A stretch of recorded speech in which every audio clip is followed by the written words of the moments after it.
Hello, all you beautiful souls out there. I love you. Oh my God, how much do I love you? Mwah, mwah, mwah, mwah, mwah. Welcome to the final breakup episode, breakup update episode, whatever, however you want to look at it, that I have been covering and tracking my progress, devolution, evolution, however you want to look at it, the highs and the lows, the ups and the downs over this previous 6 months. I cannot believe it's been 6 months since I found those sex messages that my ex-boyfriend has sent out to his hoes, y'all. But it has been 6 months. It feels like it was like yesterday or like a second ago. But you know what? I'm doing so much better. I love you all for your encouraging words, the emails, the social media messages that people have sent in. God bless you all, each and every last one of you. But the Lord says in his word that, oh, thou enemy, destructions have come to a perpetual end, and thou hast destroyed cities. This message is for all of you who are still in relationships with narcissistic people or in any sort of situation that is oppressive. I encourage you to get away from that terrible job. I don't care how much they're paying you or not paying you. If the energy ain't right, you need to get out of sight. Okay? Because it's killing you on the inside. Oh, my Lord. I encourage y'all to get into y'all's Bibles, read, pray, fast, meditate, do whatever you have to do to gain clarity. But it's time for us to break free. I come with a word of freedom today. Because whom the sun sets free makes free is what? Free indeed, baby. He said, you shall know the truth, and the truth shall make you free. If the truth sets you free, then lies do what? Put you in bondage. Get away from them lying people. Those people are operating in the spirit of Satan, and Satan is the oppressor of all, and we don't have time for that nonsense. That foolery will not do. Skip the bullshit, okay? And get you some peace. Nothing to argue over. If you're arguing with somebody, let's reevaluate that relationship.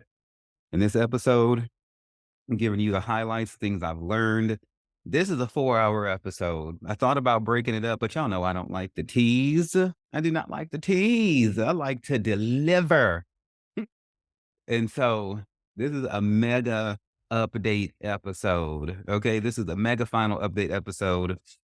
And so break it up, get you some tea, roll you up some weed, whatever it is you need to do you. I'm not here to judge. Okay. And and do what you can. You know, I'm happy the way everything has turned to benefit me. I feel so much lighter, so much lighter. I've gained so much perspective. When I was in that relationship, it's like God was with me, but one day it's like I felt the grace depart from me, kind of like in the Bible, how you had King Saul, the first technical king of Israel. It's like God was with him, but then when he kept acting up, and he was a narcissist, by the way. I talk about this in this episode. He was a narcissist. He tried to gaslight the prophet Samuel and everything and play the victim and cast blame on other people, and all of that, was a part of King Saul. So yeah, I might want to read around the first chapters of the book of Samuel and find that out. Might do show on just on Saul and his narcissism in the future.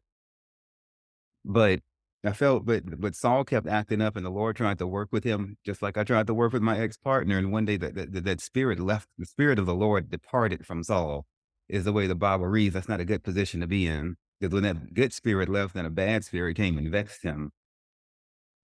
So if you're in that relationship or you're on that bad job, or you're in any sort of situation where that energy ain't right, and you can tell that grace has departed from you or was never there to begin with, girl, you better go.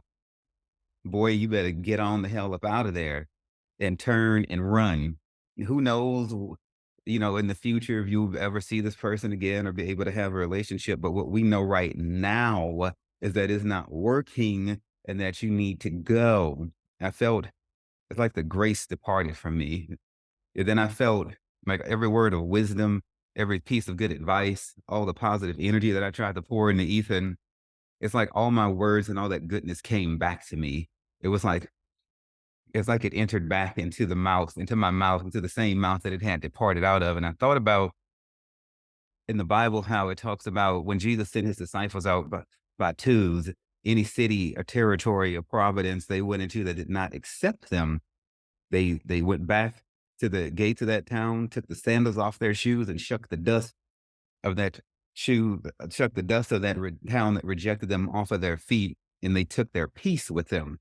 They went into a town and they accepted them, and they let their peace rest on them. I took my peace back, that I had put over Ethan and everything like that. I took my blessings back, and all the blessings. I took that covering back from off of him. I'm someone who God uses in this life, to affect good things on people. When I was in that relationship, I had like a covering on him and protection on him. And, after all of his lies and deception, I took that peace back, from him. And, uh, and he rejected me. And so I had to reject him. And that's just the way it goes. You got to take care of yourself. Take care of yourself. Take care of yourself. There won't be any you to take care of anybody else. Let us get back to self care. Let us get back to tending to our spirituality in a higher way with a higher priority than we ever have before. But the main thing to remember, because the Lord hears the prayers of the oppressed. If you are in oppression, it says this in the Bible, the Lord hears you when you are oppressed. You just got to cry out. Think of the children of Israel. That might be the greatest example in the Bible of just straight up bondage and oppression. They were at peace in that land. A new person came into power who just thought that they might do something. Then when they hadn't done anything, he just felt like they would. Was that Pharaoh a narcissist? Probably. Just made up some shit in his head and then used that to put people into bondage. And they have some imaginations, don't they?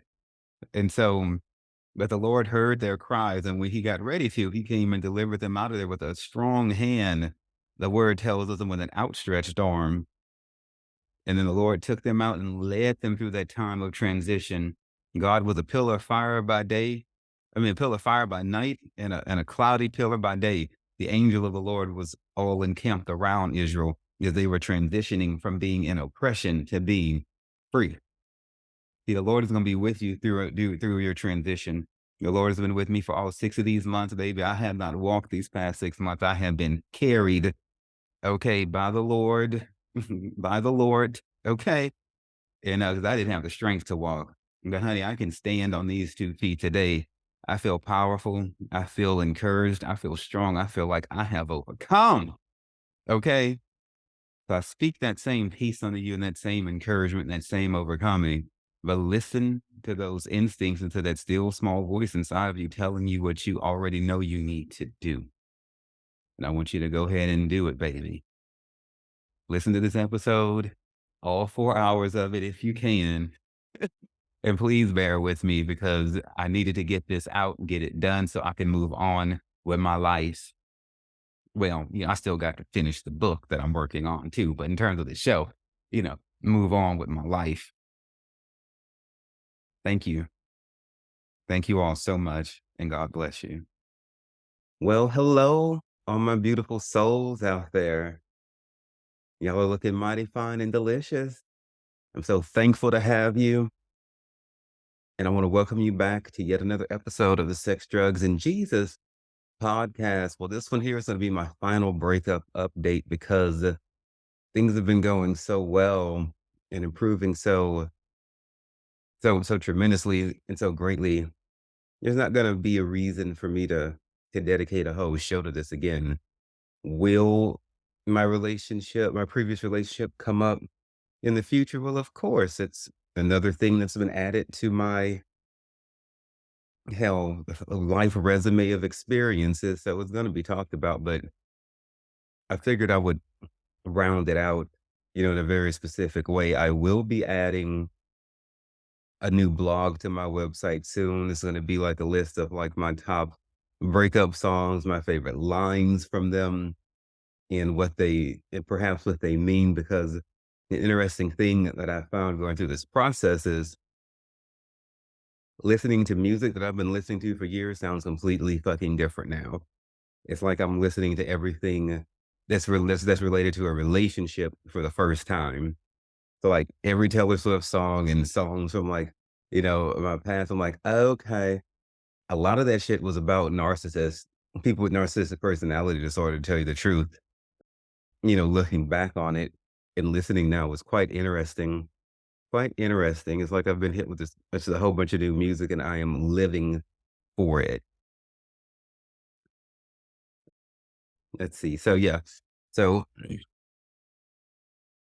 so just a brief recap of for people who might be watching this for the first time. I broke up with my ex-boyfriend back around January, February-ish because he is a covert narcissist and also a sex addict who, refused to get help and change. On the morning of Christmas, December 25th last year, 2022, I found text messages in his phone where he had been running around having affairs, one of which he had on, I think it was like October the 16th when he was COVID positive. I know that because that's the day I went to go bring him Paxlovid so that he wouldn't, because I was worried he would, like, I don't know, die or some shit because, I've known people who have had died from COVID. And so while I was thinking he was at home nursing himself back to health, he was actually out fucking some dude. And then he just came home, had him a bowl of cereal, played some video games, and texted me, pictures of whatever food he made, which was our custom. And they just went on to sleep and got up and had him a normal day. Who knows if that guy died or, if his mom had to bury him or whatever the case may be. And what's worse, my ex-boyfriend doesn't give a damn about any of that. And that's just the way narcissism is. People who have narcissistic personality disorder are like little children stuck in grown-ups' bodies. Most of them are males, according to the research. They can only see what they want. And so for 5 years, I was with a person like this. I compromised my values, my principles, and everything. So much so that I lost myself along the way and I don't know where. Is a common theme among people who have been impacted by people with NPD, narcissistic personality disorder. There's a lot of confusion. It's like a spell gets cast over us. But but baby, today I'm back. I'm back from the grave. I'm back from death. Like who was it? Like Gandalf the White bitch. When he was Gandalf the Grey from Lord of the Rings. I'm about to nerd out on y'all for a moment. He was Gandalf the Grey, Mithrandir, whatever it is you want to call him. He was fighting that Balrog and that petty ass bitch, you know, took his whip and wrapped it around Gandalf's ankle as he was falling and stuff and snatched Gandalf down with him. And then they fought for a long ass time until Gandalf killed the Balrog, but then he died because the impact of the battle was so taxing on him. In the movies, it kind of didn't make that clear when you read, like the canon and the lore and everything. He dies, but he gets sent back, and then that's how he turns into Gandalf the White. And then, of course, he goes see his homegirl Galadriel. She hooks him up. She hooks him up with some pimp ass new white rags, bitch. She gives him that staff. Oh, and so if you have been in a relationship with somebody who has narcissistic personality disorder, basically it's like you die. It's like you die, bitch, on like so many levels. It is known, or it is not uncommon for people who survive being with a narcissist to change their name. I would have changed my name, but where the fuck do I go from Devannon? you know, I can drop my last name, Hubert, because God knows I really don't. Not a lot I have in common with my bloodline in the first place. So we'll just call me Devannon moving forward. We'll just leave all that Hubert stuff alone.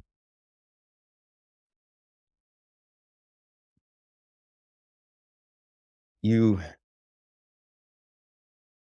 to come up out of this, really required me to become a whole new person. I had a dream when I was in Dubai in October of last year. Just a week or two after Ethan, my ex, went to go sleep with this dude when he had COVID. I haven't told anyone this dream until right now. It just was one of those things that was just like, okay, I don't really feel like I want to speak it yet, but usually my dreams I can tell. I've had a couple that are just like strictly forbidden, but I know I didn't tell anyone this. I just kind of kept it to myself. And it woke me up in the middle of the night, probably around 2 or 3 a.m. And of course, I wrote it in my electronic dream journal. I keep a paper, an actual physical dream journal and an electronic one. And so in this dream, it's like as I'm looking at, what appears to be my mother caught in a car fire, just completely consumed with flames. And so dreams like this don't mean, that our parents are going to die or anything like that. It's interesting, like how spiritual understanding works in dream space. It's not like out here, in the physical room. So what this meant was that I'm thinking I was going through, a major transformation. Fire changes everything. It kills whatever, and the only thing you have when a big fire has passed is rebirth. It's the only thing you can do. Is to start completely over. And so I was thinking that I had gotten what I went to the Middle East for. I was going there seeking change and a new direction and I wanted to tap into that positive energy, of the Middle East. And, I love their structure and their discipline and the way they worship, you know, the God of their choosing, over there. I just love so much about that land. So girl, I thought that when I saw that dream that maybe I had gotten this change.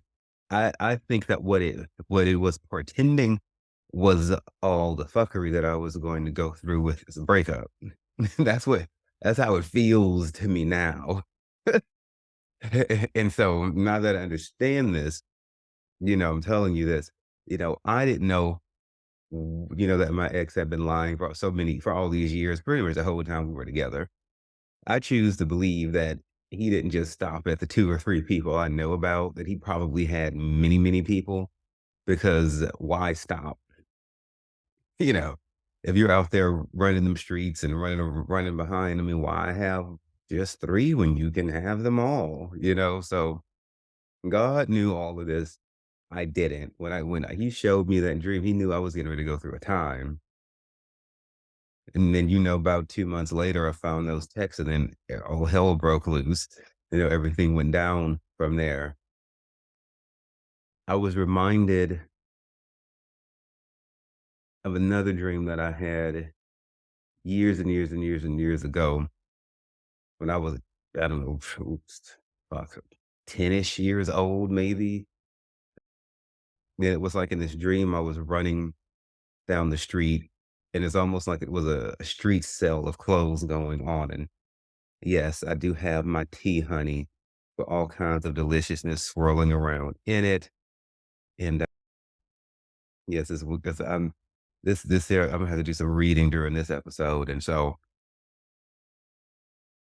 mm, in this dream, I'm running, and it's like this dark figure is chasing me. This dark figure kind of looks like a quadruped animal, but that's now running on 2 feet, that has a tail and all of that, and it's chasing me, and it's made of black static. All of these racks of clothes that are out here in the street are everything's just covered in this black static, and I get to what looks to be a bathroom maybe, and it's just white little small tiles everywhere, and they're all just the purest white. A little bit of what looks like kind of like a dark mold in between some of the tiles, and whatever this force was that was chasing me is knocking at the door. I guess I ran into this white room and closed the door, and the dream ends as I'm bracing myself to open this door and face whatever it is. So what does this mean? That dark figure chasing me is like my dark side, every habit that I have that could undo me, the dark that mold that was corrupting what otherwise been a perfectly white space, or whatever habits that I have left to get rid of, or would be facing in the future, since I was a child when I had this.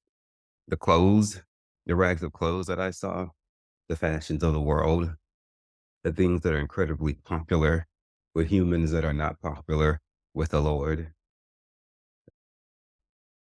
Why was that creature made of black static and the same black static that I saw and everything? Because, our habits and things that are popular have a way of controlling us and undoing us. That thing wanted to control me. It wanted to get a hold of me and make me do what it wanted me to do. So what can you think of in this world that you see that is crazy popular, but is really, really hurting and killing us? Certain drugs, sex, the way it's used and abused, technology, the way it's used and abused. I say it all the time. Like, we don't have to wait for the Terminators to come back, looking like Arnold Schwarzenegger or that fine ass. What was he, the T-1000 model, that liquid metal boy? Yes, yes, that one with that chiseled jawline for days, honey, for days. Yes, yes. We don't have to wait for them pretty motherfuckers to come back here and destroy us. The machine revolution has already taken over humanity. People cannot think for themselves. They can't do anywhere without a phone in their hand. It's just, it's just the saddest thing, really. And in Isaiah, in the Bible, in the book of Isaiah, it talks about how darkness shall cover the earth and people, and people will basically be like blind. But the tricky thing about it is you would think to follow what's popular with the world would be the right way to go because, hey, everyone else is doing it. But there is a way that you can think you're walking in light and you're not. The only way that you're going to know what true light and darkness is if you have the Holy Ghost, if you have a strong relationship with God, because you're not going to be able to look to around laterally to see what other people are doing, to see what the right way to go. You have to have a direction from on high. I had another dream when I was a teenager,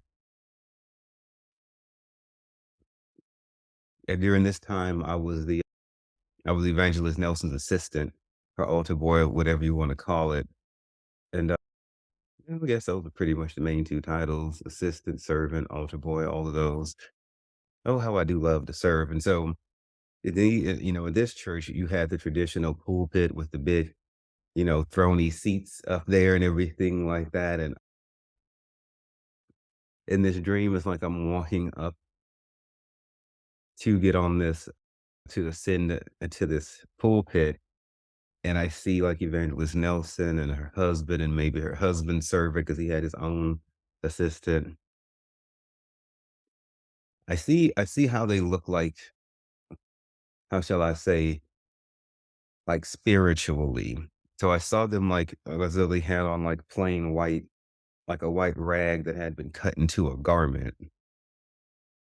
This is a way that we can look, like through God's eyes, like, because God does not look at man the way man looks at man. You know, spiritually speaking, it's like you have on a garment. If that garment is white and pure, then you are holy and you are one of God's children. Spiritually speaking, I'm looking at somebody and their spiritual garment is not white, but it's covered in dirt, or it's filthy like that. Then you got some things that you have to work out. This the way it looks to me in dream space. Before I can make it, so I see a path before me that's not quite as rainbow colored as my beard is. It was mainly a lot of purple, but it's also kind of like iridescent too. It's like highly purple with some other colors mixed into it, frosted over, kind of like a Sour Patch gummy would be. Before I can get onto this path, it's a long, narrow path. This is a this is like my calling here. What we're looking at, my calling to preach, to minister, to be a servant, and it's a long, bitter road, really, but it's also quite beautiful. Before I can get on it, I'm presented with this bowl. I don't know who's holding it. It wasn't Evangelist Nelson, her husband, or her husband's assistant. It's some other being. I never even thought about that till right now. Never even concerned me with who was holding it because of what I had to do. The same purple iridescent frosted looking Sour Patch Kid looking substance that my path, my path of calling is made of. It's like little, it's like someone took like a spoon and scooped out circles of it, like the spheres of it, and put it in a bowl. And it's like I had to eat this. Okay. And so what I tried to do, it's like I found like it's like I took spaghetti or like a noodle and tried to wrap this stuff in. I tried to wrap this bitter stuff in it and see if I could get that to take some of the bite out of it, trying to find a way to make a bad situation less intense. Hmm. It didn't change anything. I can still taste the way that stuff tasted at this day. I've been physically on this earth 40 years, though I feel about 17. Yes, I do. Getting younger every year. And I had this dream when I was in my teens that I could still taste that stuff. Oh, it was bitter. And I think about in the Bible how, like in the book of Revelation, John had to eat that scroll, that the might that the angel gave him to eat, and I think Ezekiel, somebody else had to eat something like that, and in their mouth it was sweet like honey, but in their better belly it was bitter. In John's case, like wormwood. Honey, what I had to eat was bitter going into my mouth and all the way down. It was just bitter through and through. Yes, the dream started to come back to me as I was processing and dealing with everything with my ex. You know, because yeah, I mean, I pretty much, I tried to find a way to make that situation to make it work. I tried to find a way to make it, and once I saw that it was not going to work, I tried to find a way to get past the pain of it quick. You know, which I'll talk about. Nothing took the bitterness out of the process. Nothing took the bitterness out of the healing journey. I just had to fucking go through it all, just one step at a damn time, period. But, we're in a better place now. Yeah, my life completely had to change. My mind went to ruins. I ended up in the mental hospital. I relapsed on all kinds of or misstep or whatever you want to call it. On different drugs and shit like that. Started making, worse decisions sexually than I did had when I was with Ethan, which I will talk about that. I think because I took on elements of his sex addiction, which were not my own. And it took me a while to understand that I was living, like he would be living or like to live or whatever the hell the fuck the case may be, but I wasn't being my true self. And so, you know, the way I look at, the world and everything is completely different. Like I told you, when you go through a relationship, a breakup with a narcissist and a relationship with someone that has NPD, just like that person, that car fire dream that I had, everything changes. There isn't anything that's the same. You might look at, the way I look at things is different. I dare say the world looks brighter. It's like I look up at the sky and stuff, and it's like it's brighter. Being in that relationship with Ethan really, really poisoned me, and it took me going into the mental hospital to figure that out. And I think about the scene from Lord of the Rings, whichever one, where you have Theoden, the king of Rohan, sitting there on his throne, and that petty bitch, remember Worm Tongue, in collusion with Saruman, the other petty bitch, had poisoned his mind, and his eyes look all frosted over. I'm sure this didn't happen overnight. It was like a slow thing. That's how it is when you're in a relationship with somebody who's narcissistic. It's a slow poison that gets inside of you and it takes over you. Then you're all miserable and shit, and yet you don't want to leave because you're now addicted to the person and or addicted to the idea of what you think you can have with a person. So when Gandalf the White comes in there and everything, he throws his cape back, when and Saruman speaking through Theoden trying to tell him, "You have no power here, Gandalf the Grey, you weak bitch," or whatever. And he's like, "Oh no, motherfucker, I'm not Gandalf the Grey no more. I'm Gandalf the fucking White. And I've had enough of this bullshit." And so he releases Theoden from this spell that Saruman is the other wizard. He was a white wizard, but then he got all corrupted and shit, and then his robes, he was in white, he wasn't gray, he was shifty, he was move his colors, his robes would, like, change colors, he became unbalanced because what did the Lord tell us? A double-minded man is unstable in all his ways. You gotta be white, well, you can be a white wizard, a blue wizard, a gray wizard, but you can't be shifting your colors around. You have to be one way in or out, up, down, hot or cold, and so but it feels like that, when you get pulled out of, reality slowly and you enter into like a fantastical world that's not really real, taking on this narcissist personality, taking on their ways. And then when you snap out of it, it's like you blink your eyes. It feels like scales have been lifted off of my eyes. I feel a lot better, and everything. I've got a lot of rebuilding to do. Going to try to get all of this mental and medical help done, hurt my finances bad. And I'm not complaining. I'm very thankful to be alive, but I have to rebuild everything, from the ground up. But it was literally either life or death. My life was hanging in a balance because of the decisions I was making and the way that I was perceiving and processing all of this. I'm not mad about the way I melted down.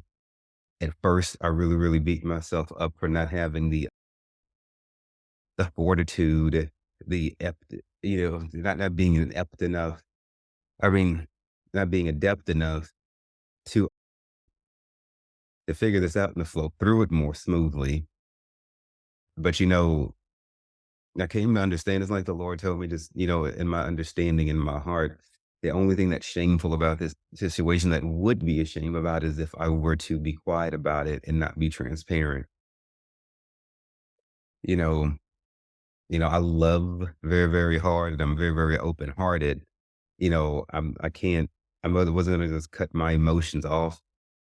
I didn't know how to feel them properly in terms of dealing with the breakup.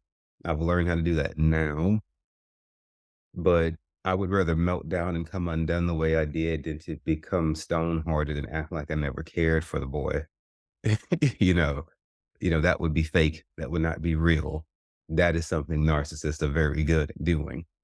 So I ain't a damn narcissist. So that means my emotions are going to be dealt with one way or the fucking other, but they will not be denied. And so I think about that beautiful boy, Darren Hayes from Savage Garden in one of their songs, Affirmation. He says that he believes forgiveness is the key to your unhappiness. It took a long time, but I could finally look at my ex and be like, oh, child, I forgive you. I understand. And the money that you said you was going to pay me that you didn't, I'm not worried about it because it doesn't matter anymore. you know, I don't, I don't, I'm not waiting for the apologies from him that's never going to come. I'm not waiting for money from him that's never going to come because it's not about him. He has no more control. He has no more power here. Tell him like Saruman try to tell Gandalf, he has no more power here. His power's been broken, from over me. And y'all gonna be so proud of me because I read y'all those other texts that I had sent to Ethan, and I don't walk any of that back. But I did I do not walk any of that back, but I did send him a text to which he did not respond. And I'm gonna read it to you. I said, for my own sake, I don't want what could be the last words ever said to you to have been so bitter, even though I do stand by those words. Not after so many years. Those years weren't all bad. I understand why you did the things you did, even though you can't say it or express feelings about it. Anything you may read or hear that I published is me going through my own healing process while helping others heal, and I hope you don't take it personally. I wish you the best on your self discovery journey should you choose to pursue it. I did love you dearly. Now y'all see how I've changed. Two of my good friends, good Lord Jesus. Oh, d- one of which is Demi Wow from the Hook of Horror Stories podcast out there in Los Angeles. I love me some Demi Wow. Hmm, girl, she called me up. She was like, Devanin, I can see that you're through. We see that you're going through some things and that you're definitely processing some things. I think this was after I published my blog where I took and put the fucking sex messages that I found, which is still on my website. I suggest you go look at it. I put my ex's sex messages he sent to his, I don't know what the hell do you call them, his side pieces, or I don't know, people he was fucking behind my back. I put all that shit out there for the world to see and review because everywhere I go, I come across pretty much every time I step foot out of my house, I come across some woman who's been hurt by a narcissistic man. It's li- ever since this has happened, I keep these people are continuously brought across my path day after day after day after day after day. So, girl, I kind of got tired of saying it, where I went. So I just put shit on the internet. I'm like, okay, clearly this is happening a lot. Girl, go over there and read it because it make great wine night. Girls, you can get you some wine, some ice cream, some fucking chocolate, put you some Taylor Swift on and read through all my ex's messages. And then to talk about how you felt when you got cheated on too, because I'm not the only person who's come across shit like this. And I need my girls to know that you're not alone. We might as well make it fun. He done went out and had his damn fun. Fuck it, it's our time now. But look, we know how to have fun without stepping on people in the process. Now, now ain't that a damn difference? But yeah, my friends called me. They were like, "Girl," basically they could see that I was breaking the fuck down, and coming undone. And I'm so thankful that that my friends feel like they can approach me. They feel like they can approach me, you know, you know, and that they know that we can have an intelligent conversation, and that I'm open to the criticism from them, and I don't act like they're trying to attack me or trying to devalue my experience or what I'm going through. They just checking in because they've seen me this way before. Usually I'm, more collected, more having my shit together, rage, anger, and these are not emotions that I court on a consistent basis. Now that I've gotten rid of my ex, I don't have any anger anymore. He was the only person I would ever argue with. I don't feed off of negativity. So that shit would leave me torn down. I don't like to argue. Why? I can breathe. I could have the sun on my skin. I don't have some diseases that keeps me in a hospital where I can't go out and mix with people. I can feed myself. I can go to the bathroom. There's too much for me to be thankful for to be sitting around arguing. When people argue, usually no, when people argue, it is due to a lack of perspective, a lapse of perspective. Arguing over what? you know, I used to go volunteer with teenagers who were stuck in hospitals because they had cancers that prevented them from leaving the hospital room because of their immune system. Teenagers now, that should be out experimenting. We're accustomed to them at that point being out experimenting with life. They should be going to proms and shit, not stuck in a hospital room playing video games because of an immune system issue, because of a cancer. Okay, yeah, there's nothing that I'm going to be complaining about because God has been good to me and I have a very blessed life. Oh, yeah, I got some problems in it, but ain't nothing worth me coming to like blows in the street or raising my voice over. Hell nah. As we say in meditative and healing circles, I'm going to choose to think positive and I'm going to choose to surround myself with positive people. All that toxicity has to get the fuck up out of my life because it simply will not do. And like I said, it has been a struggle like you would not believe. It is hard to get over. It's hard to it's hard to detox from being in a relationship with someone who has narcissistic personality disorder. I didn't really miss him, at least not specifically. It was like the strangest thing, but the thing is, either you're going to struggle to staying with a narcissist, or you're going to struggle dealing with the process of leaving the narcissist. What is guaranteed is that either way, once you get close to somebody who has narcissistic personality disorder or an NPD, as I'll call them moving forward, the struggle is guaranteed to happen. There is no peace with these people because they don't have peace within them. There are several psychologists that refer to NPDs as vampires, the walking dead, you know, because of the chaos and the conflicting. On the one hand, they want relationships like all humans do, because that's how we were designed. But on the other hand, they don't feel like they're really truly worthy of them. And so they go about this way of self-destructing themselves. And so then their self-fulfilled prophecy becomes the very things that they are afraid are going to happen to them, not because they would have happened to them, but because the narcissist makes it happen to themselves. And then they blame everybody else, and or they blame themselves, and then it turns into all kinds of like shame and self-hate, and they just don't realize that they're caught up in a web of negativity. The devil has them in their grips, and them people have never known happiness. All they know is bitterness. So if you get involved with somebody like that, honey, you will have a bitterness in your life. You will not be happy because they're not happy. They have been hurt and they want to go out and hurt other people because they don't have the boldness or the wherewithal or the whatever to get their shit together. I did an episode and I just pretty much talked about, healing to people with NPD. The situation isn't permanent. I don't care how many people say narcissists don't change. Yeah, they hard-headed motherfuckers, they are. But that don't mean that none of them change. I've known two people, two, just fucking two, but still two dudes who have gotten better. They went to therapy, did whatever the fuck, and have gotten to a point where they can see how they were, and they can spot it when it comes up, and then therefore they are able to have healthy relationships with people.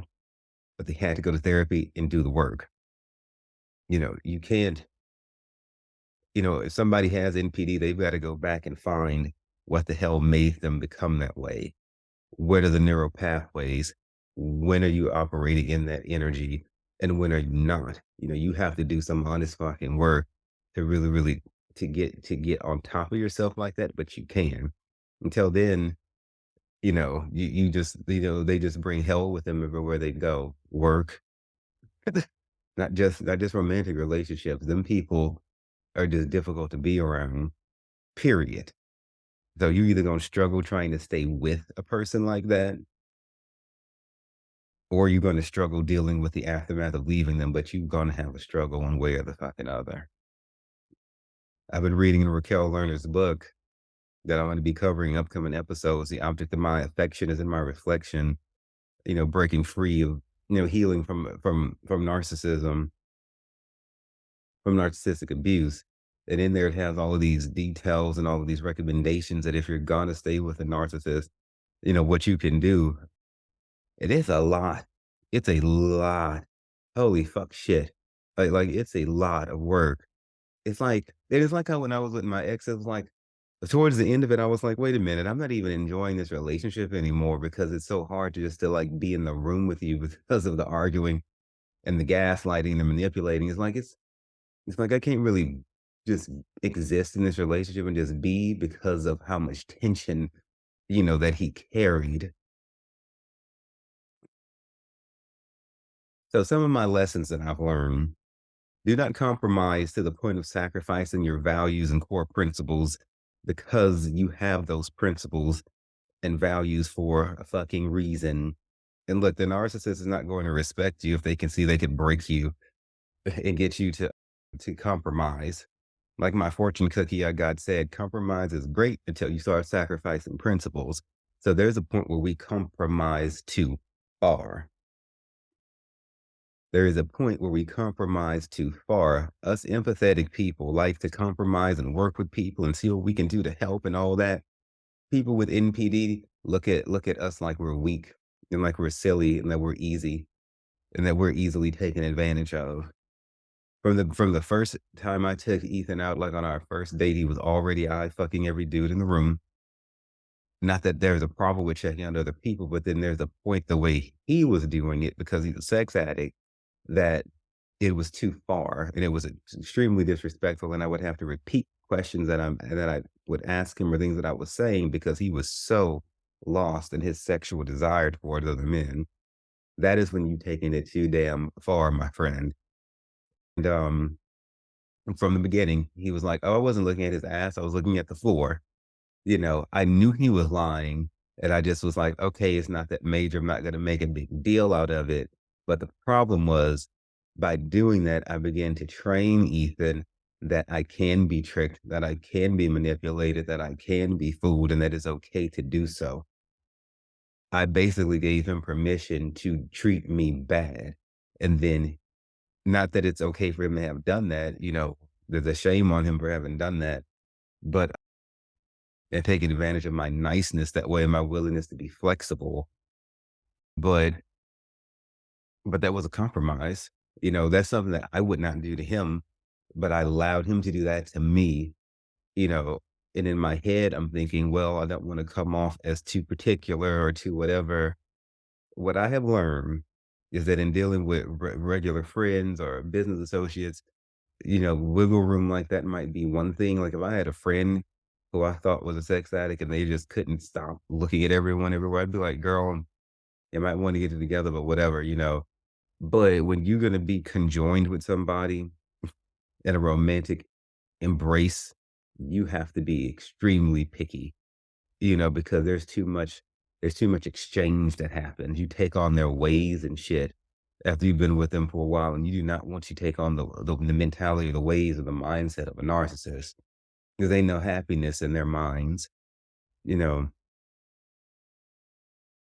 Um, and then I was from the beginning of our relationship, I was therefore made to feel like I had to defend myself. I couldn't just relax and be, because every time we go out, then there he goes ogling whomever, but wouldn't give me a compliment. That was the imbalance. See, a narcissist is gonna pull you in 2 different directions like that.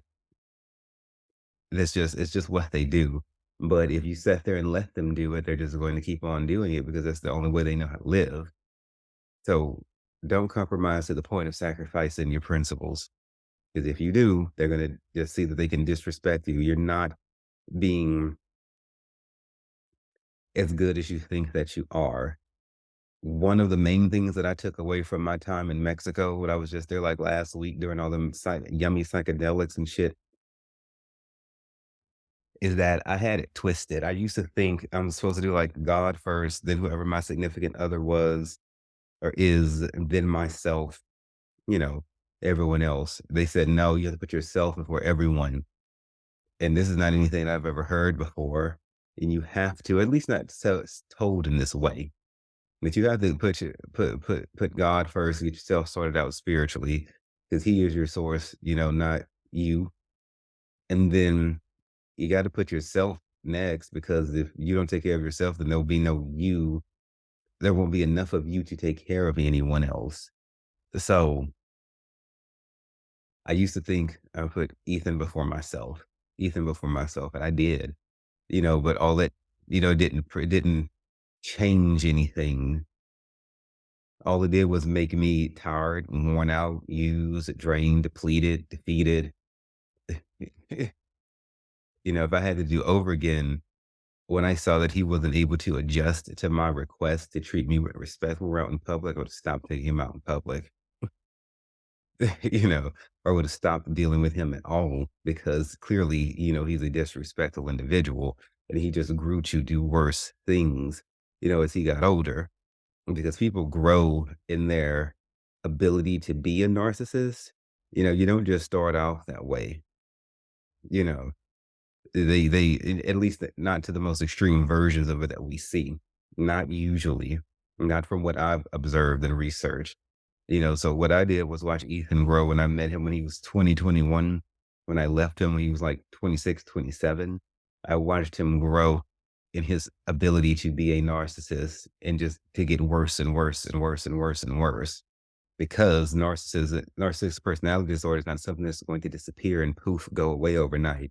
You either tend to the shit and deal with the issues you're toting around, or just become fucking worse. I see this in my family. There's people who are still fucking narcissists to this damn day, and they're all older than me because I'm the youngest, and they haven't changed shit. They could have. It's there on the table that want to. So if you're going to stay with somebody who has NPD, honey, be prepared for a fight. Change is possible, but you're gonna really have to be in them trenches. Be sure you believe they're worth it because there's other fish in the sea. Do Another lesson is do not do more for someone than they are willing to do for themselves. Look, people with NPD seek out empathetic people to leech off of. They want our energy. They want all that love that we have in us to be showered upon them, but they don't actually want to do anything to change. Okay, they just don't. Like my ex used to say, like he wanted me and his mom to keep giving him good advice and good suggestions, but he was really slow about actually using any of it and doing anything, you know. So let me get this straight. You want us to be thinking about ways to help you. You want us to give you this attention, but you want to stay the same. Because if he were to get fixed, if he were to be made whole and be healed, well, then there wouldn't be any reason for us to continue to give suggestions or anything, now was there? The same reason why people in PD don't want to forgive people of the things they've done, because if they forgive everybody, well, then they can't really play the victim anymore now, can they? However, like our boy from Savage Garden told us, Darren Hayes, forgiveness is the key to your unhappiness. So by a narcissist trying to hold on to every fucking thing, they control everything and try to manipulate and everything like that, they again are the architect of their own demise. Baby, you gotta learn to let it go. Let it go, let it go, let it go. But let's stop holding their hands. Don't be making these appointments for them and doing every goddamn thing. I used to do I really did way too much for Ethan. But when I saw that he's capable, very aggressively going out there and seeking sex with strange men, that dude sent 43 texts in 30 minutes to that person he cheated on the day that he had COVID, not counting that other dude's responses back to Ethan. Who in the fuck can text 40, and Ethan does not talk into a smartwatch or anything like that. His fingers just move really, really fast because he's married to his phone, you know? Uh, you know, I'm saying all this to say they gonna do what the fuck they really wanna do. They're out there doing it anyway. You just don't know. I'll say that again. If you're in a relationship with someone in NPD, you best believe they're out there fucking who they wanna fuck, talking to who they wanna talk to, flirting who they wanna talk to. They don't give a damn about you. They like what you can do for them and what you represent. It was a mind fuck for me to understand that I had been in a relationship with somebody for 5 years who really wasn't anyone with me. But again, that's shame on him. That's not shame on me. It was real for me, though it was not real for him. It was a dream. It was a fantasy. It was an extended grinder hookup, you know, that sort of thing. I did meet him on an app, and what? Okay, what should I have expected? When it becomes clear that they are not trying to change, my next word of advice to you is to leave. How many there isn't everyone all the girls that I talk to who are trying to deal with these men, there's a common theme. We leave and then we take our fucking asses back, or we keep trying to like rationalize what they're doing. I'm going to say this: if you make it out that first time, bitch, don't go back.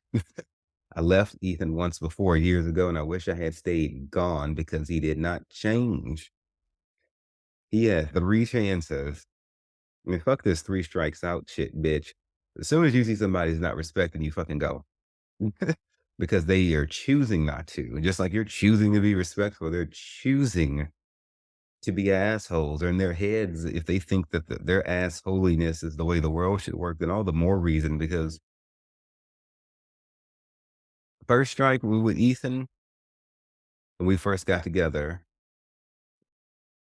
I got some kind of fucking STD from him, orally, I think, orally, because he, is very, into performing oral sex. And so but I wasn't sleeping with anyone else. He was out there playing the field, and I was like, okay, fine, do what you want to do, just be respectful about it. Of course he couldn't. And so he flew home to his home state for like 5 days, came back, and I'm talking to him about this disease and everything. And but my physician assistant, then there, she never could figure it out. They ran all kinds of tests, and they could see my T cells had shot up to like 1,500 or something, to 15 or 1,800 to fight whatever the hell it was. But it wasn't gonorrhea, it wasn't chlamydia, it wasn't syphilis. So we don't fucking know. Ethan's like, well, I had a cold, so probably that was it. I'm like, why are you having sex with people when you know that you under the weather? Okay, you're nasty. Stop that. Of course, years later, I mean, what's a head cold? Well, he's willing to go and sleep with people when he has COVID too. So you see what I mean when I say they grow in the things that they're willing to do to people. And I asked Ethan, on his trip, is there any reason, because we're looking at all of our STD tests, all of our health records at the start of our relationship. I said, is there any reason that these tests would be incongruent? In other words, I'm saying that you fuck on this quick 5-day trip that you took to see your family, that you whined and cooed, that whining, oh my God, I missed him so much. Okay, you only got 5 days. Two of those are travel days. So yeah, of course he went to go bone somebody because he's a sex addict, and they need that consistent validation. They can't make it long without it. Again, this is why some psychotherapists refer to them as vampires, because they have to keep consuming. In our relationship, Ethan wanted to have, specifically when we were trying to be open, and I thought this was so odd. Like when stuff strikes you, it's like kind of like odd, and you kind of like cock your head to the side or like raise that eyebrow. Let us stop brushing past those things. It's striking into your spirit that way for a reason, because the shit is fucking throwed off. He wanted to have a certain number of fuck buddies, as he would call them. He never evolved beyond referring to sexual partners as fuck buddies or friends with benefits. He never evolved beyond referring sex between us as fucking, not love making or anything that even remotely bespoke emotional intimacy. It is just an action to him. And in the same way it goes for narcissists and sex addicts, it doesn't matter who. It doesn't matter who. Just fill the space. He wanted a certain amount, two or three. It's like he wanted to have them in like a rotation. And I said, okay. For me, it was like I would like to have the freedom so that if there is a connection that I should happen to come across so that I can explore it, he wanted to have them set and ready to go. I didn't know, what he was now, but that all makes sense. It was 3 months after our relationship started that it came out, that he finally told me that he actually did sleep with somebody on that trip. Looking at the floors, he said it because he couldn't look me in my face. And that is what put us in couples counseling for the first time, because I felt so betrayed. I'm like, "Well, how could you start our relationship knowing I had one set of facts and you had another set of facts?" You see, but in the mind of someone who has NPD, they get into their own head about what works in reality and what does not. So you're never going to be on the same page with them, because they don't give a fuck about being on the same page with anyone but themselves. I'm happy now that I can say this and keep pretty much a calm demeanor. I'm more like saying this is like a warning to you and letting you know what the fuck to look for. I tried to rationalize that away and say maybe it's just like an immature thing. It made me all paranoid. I'm freaking out. I'm watching like the canary camera in the apartment that we were living in, thinking he's gonna have dudes have been there, which he probably did, and you can't watch the things all the time. And there's that. When we broke up for those 3 weeks, he went out there and racked up, I don't know, a couple of different fuck buddies as he calls them. Now this is again during COVID and everything, and they weren't getting tested. He didn't make any friends, just more fuck buddies. This struck me as odd, but I was like, okay, for someone who complains about not having friends, complains about me supposedly holding you back from having friends. Now you have freedom to go out and do whatever. So more people to sleep with, is the best thing that he could come up with. Okay, even knowing all this. So he tried to lie and say that he had that one person that came over to his house that he didn't sleep with and was just friends. I don't believe that. I'm like, if you fucking everybody else, why not go for broke?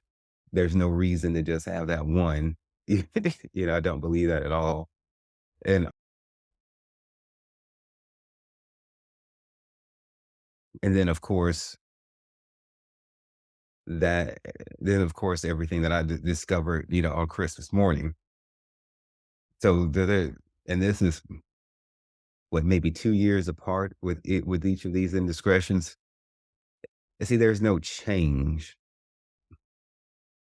I don't feel like it should have taken me, 3 chances with him to get this, but this is my first relationship that's gone this long. I was trying to be merciful and trying to be patient, but in the mind of a narcissist, all I was to him was more weak. He didn't think I was actually going to leave him. He didn't think I was. Also, try not to engage with arguing because it only feeds their narcissism. It's like when Ethan would get into these fights and there would be a clear path to peace, he would abort that path and divert from it just to keep the argument going. Like, so he would say stuff like in the last argument that we ever had, he was trying to draw this bizarre comparison that what was related to one of his best friends from back in his home state, talking about something from him. And I was like, how on earth would I know that about him? And Ethan was like, well, you should just know. Okay. This is when you're dealing with somebody who is not remotely concerned about peaceful resolution. They just say the most random stuff. That's how I looked at him. It's like after almost 5 years, and after all the counseling that we've been through it together and individually, the best that you could come up with is to tell me that I should just know something. And you think that I'm going to accept this. That's how dumb he thought that I was. And so I see narcissists in my family do this to females too. And they've been together a hell of a lot longer. It is difficult for them to change. Again, it's not impossible, but you are not going to be the one probably that can honestly help them because that person with narcissistic personality disorder also has neural pathways that have been developed and they've gotten accustomed to being able to manipulate you and to treat you mean and to treat you bad. They're not going to be able to change and heal, and you're not going to be able to change and heal if y'all are still all upon each other, still in a relationship because you learned to accept the abuse. He's learned to give it to you. In my opinion, and one of the main reasons why I had to why I left Ethan was because I knew I couldn't heal by constantly being exposed to the person who broke me. And the best thing I did for him was to step away from him so that he can either destroy himself in his habits and vices or having the knowledge that has been given to him because he was trained, I trained him in the ways of the spirit, in the ways of God, and I also introduced him to psychotherapy. So if he wants to get his shit together, he can get his shit together. or he could stay bitter. It's entirely up to him. But I understood that this was not something that was ever going to happen if I stayed with him. I wasn't going to get better, and he was never going to stop being dependent on me in the way that he was. And it's no different, I believe, for many of y'all situations too.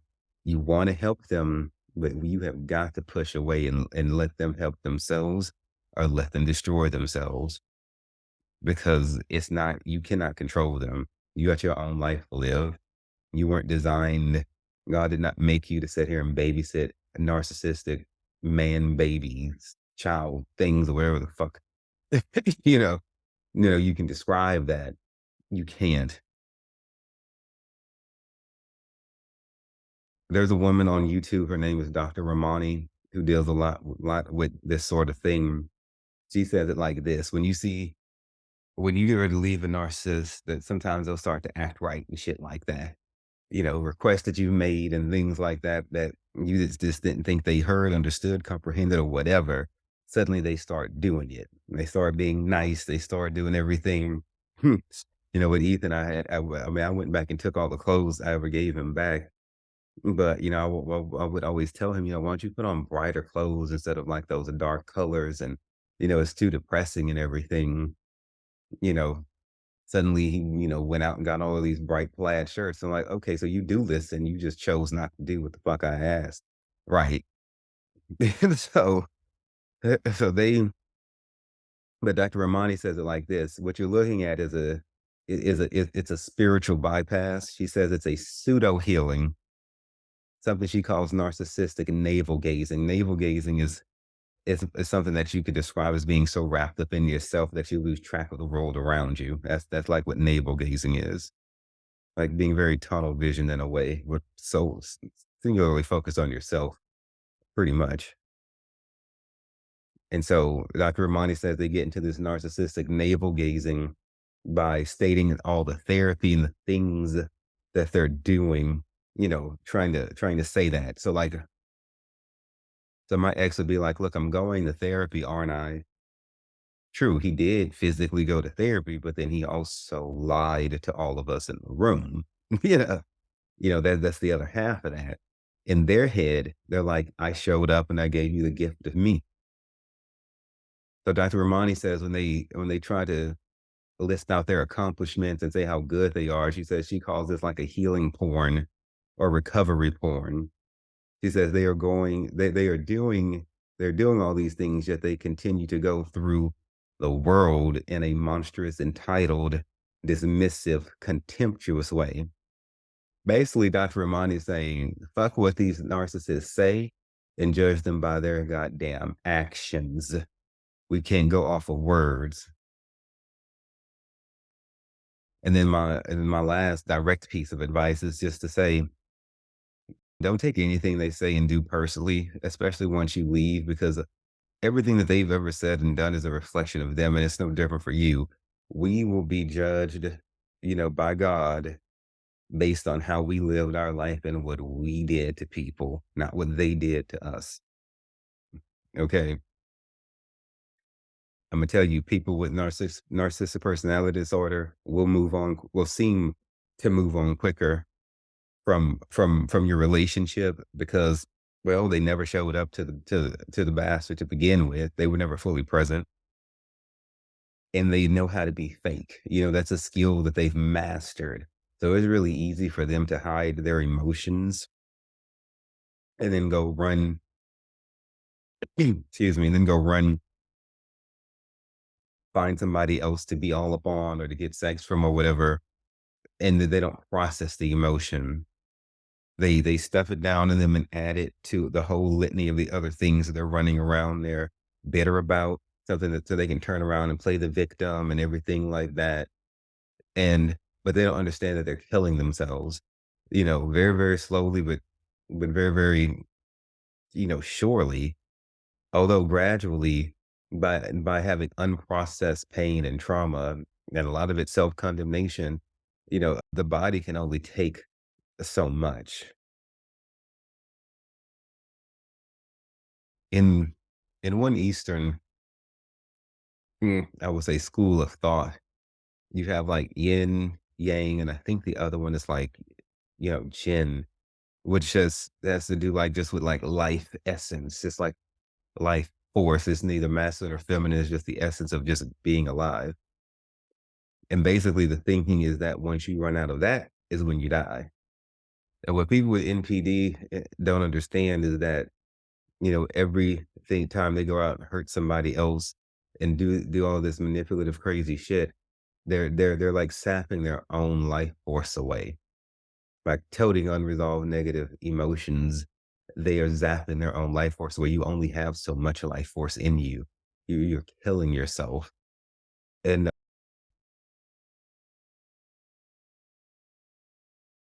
but when you see these exes of yours out with their new persons or whatever, child,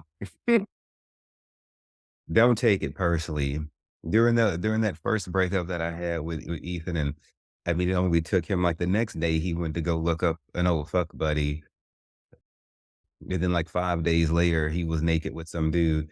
At the time I felt insulted. I was like, damn, all these years together, and that it doesn't take you but like what, a second to put your ass up in the air for someone else. I thought this was special. It's not that none of what he did had anything to do with me. And he even said one of the few true statements that he said in the 5 years we were together was that just because he was running around out there doing all that doesn't mean that he was happy.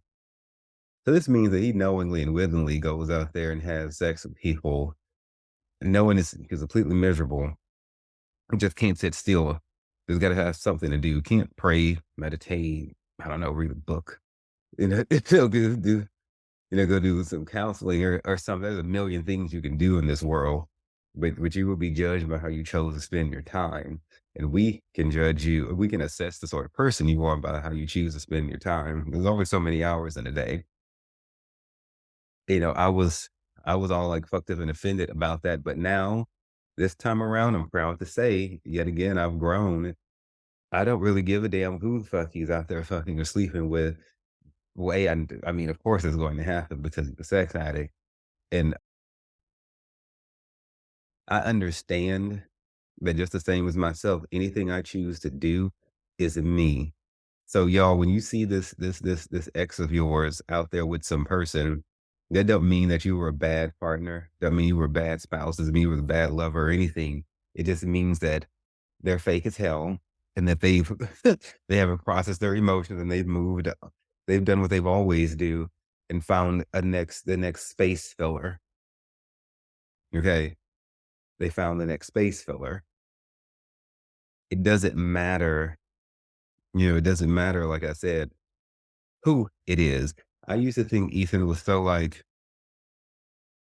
sexually open and minded and so sexually flexible because he just seemed to be attracted to like so many different sorts of dudes and things like that. I was like, wow, this is very open minded of him. But now understanding more like what he is, I'm talking about, it doesn't matter, older guys, younger guys, fat, skinny, certain penchant for African American males, but it's difficult to see this variety that he would be interested in. Like he never had like a type.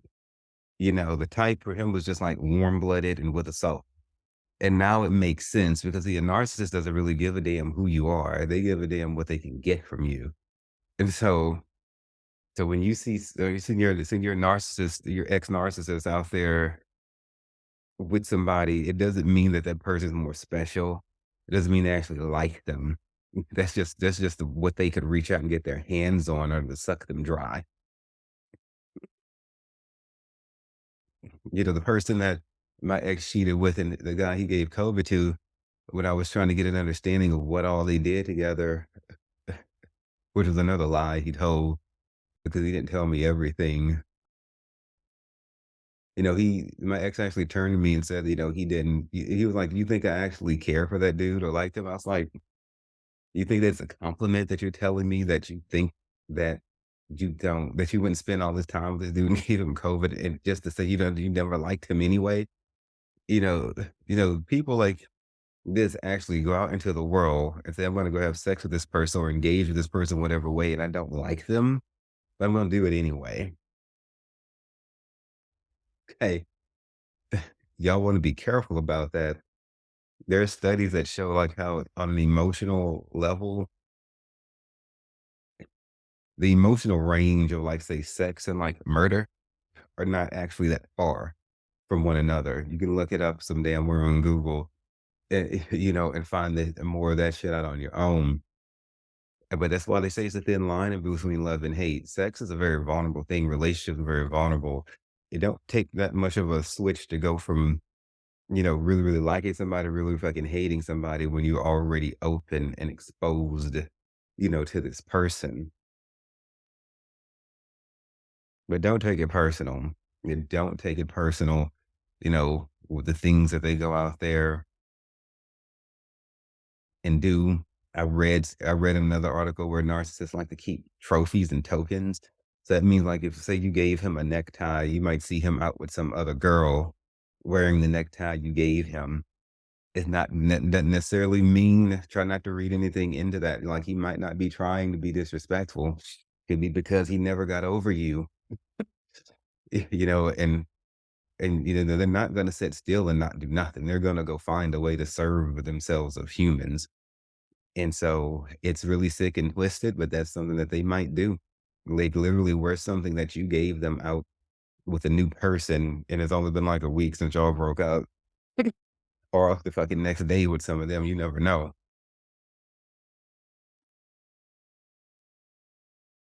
So a website called psychcentral.com uh lists it has an article on there, and I'll put it in the show notes. It says how does being cheated on affect the brain? And it says love insofar as being a factory for releasing dopamine and triggering feelings of euphoria can feel addictive to your brain.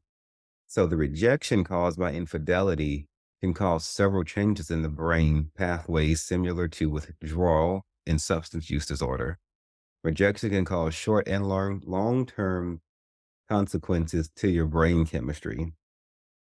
Being in love produces more oxytocin and dopamine in our brains, and infidelity can disrupt the pathways that cause the release of these chemicals in our brain. As I was saying earlier, like you get addicted to these people, to these narcissists, and you train your mind to stay in a relationship with them. They're good at putting on a show. You see Donald Trump do this all the time. Look at what he's done to the Republican Party. They don't know who they are anymore. The Republican Party has lost their identity. Why? Because somebody who wasn't even a politician talked enough shit and a lot enough voice in a certain way that he was able to usurp authority and come in and move into a territory that he should not have been in. Okay, this is the exact same thing that people with narcissistic personality do.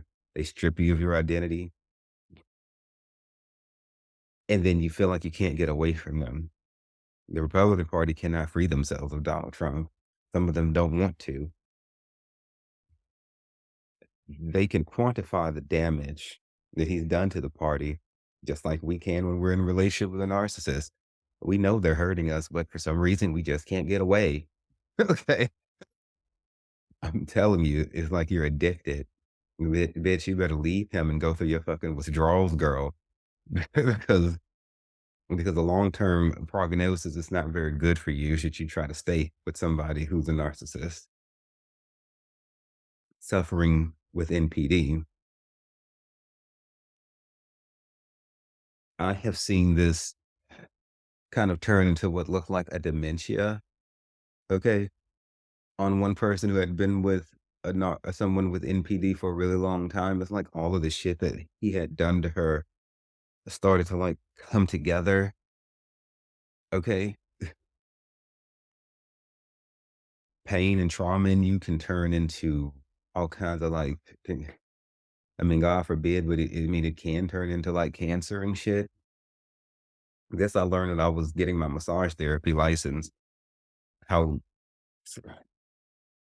trauma it enters into us as as an emotion, and the body has to do something with it, or repeated exposure and exposure without getting rid of it it can turn into a knot. Sometimes, we'd be massaging somebody, you press that knot, and then they burst out in tears, start crying, not because you pressed too hard, but because whoever hurt them or whatever happened, it went into them and that person did not process it out, and then it showed back up as a physical manifestation.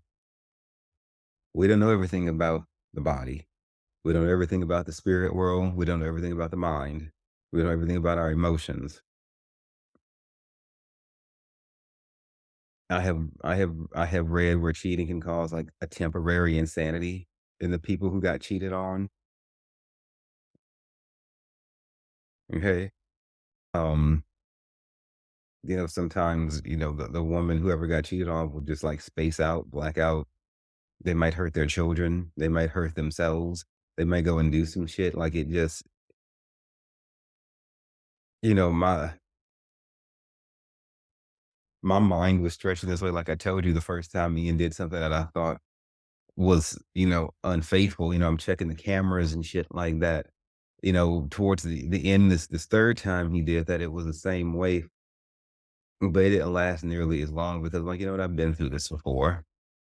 Why am I sitting here on my cell phone trying to watch where your car is when, on any given day, night of the week, any hour of the day, you might pop up over to someone's house or have them over to yours and fuck anyway. You know, why the hell am I stressing over this? There are women who I've come across that have to give their men like lie detector tests and shit. Girl,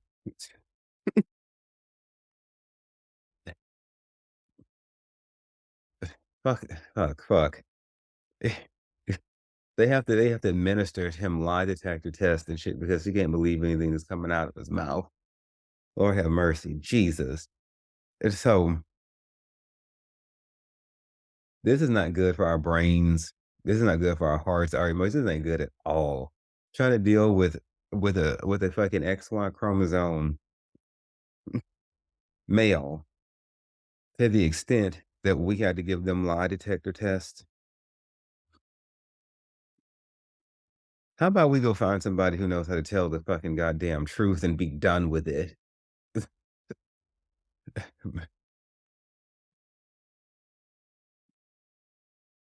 So just be cognizant of your health because this is costing you more than what you think. So what if you leave him and he goes sticks his dick in someone else? He's doing it anyway. I keep saying that because cheating and narcissistic personality disorder go hand in glove. They run in tandem with each other. Most narcissists that I have researched and come across don't mind going to go fuck whoever, no matter what their vows were that they took. Narcissists don't regard vows.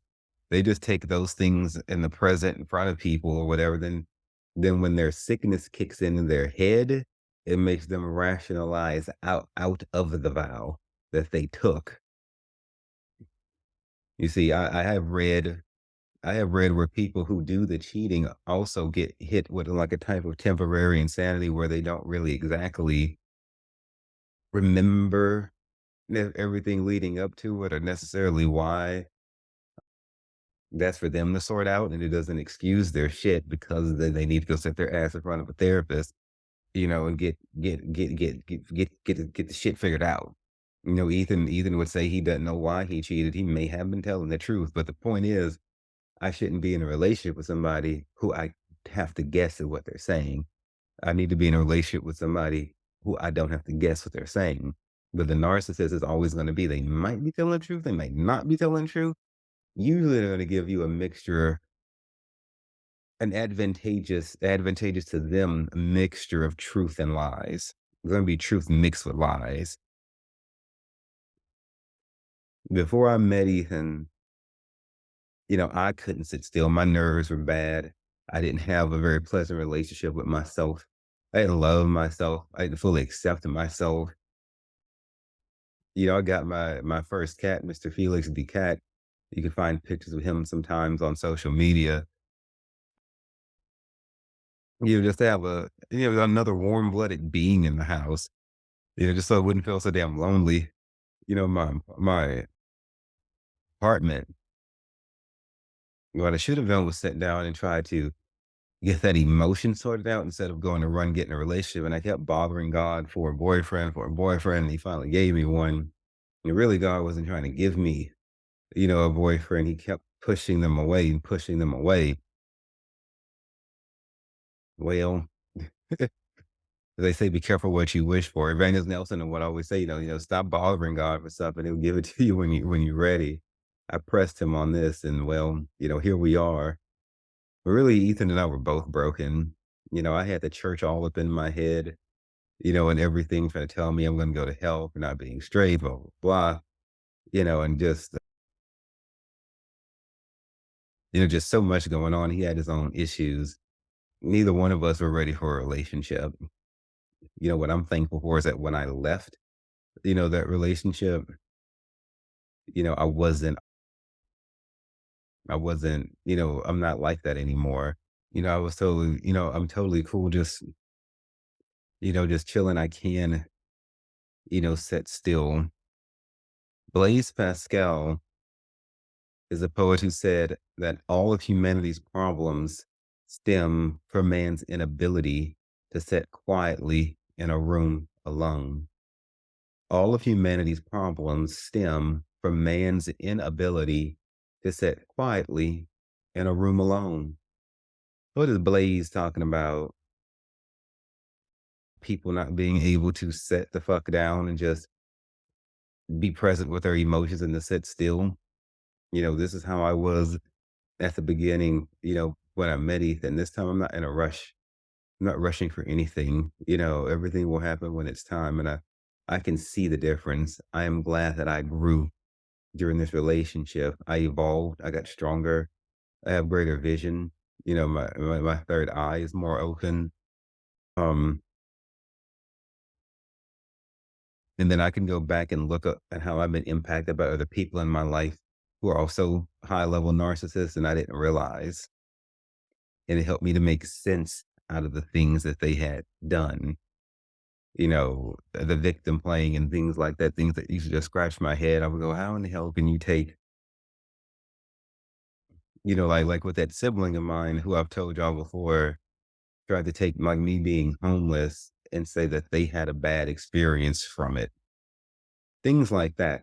Like, huh? Oh, wait, you and them MPD people. Okay. I get it. I ain't much worrying about it. I totally get it. Like, I'm like smiling and everything now, but for those of you who follow the show, you heard how like my voice dropped, you know, like pretty much for this previous like 5, 6 months. I cannot believe it has been that long. That was this January, February, March, April, May. Yeah, going on 5, 6 months since I found those texts. It feels like it just happened like an hour ago, like a second ago or some shit.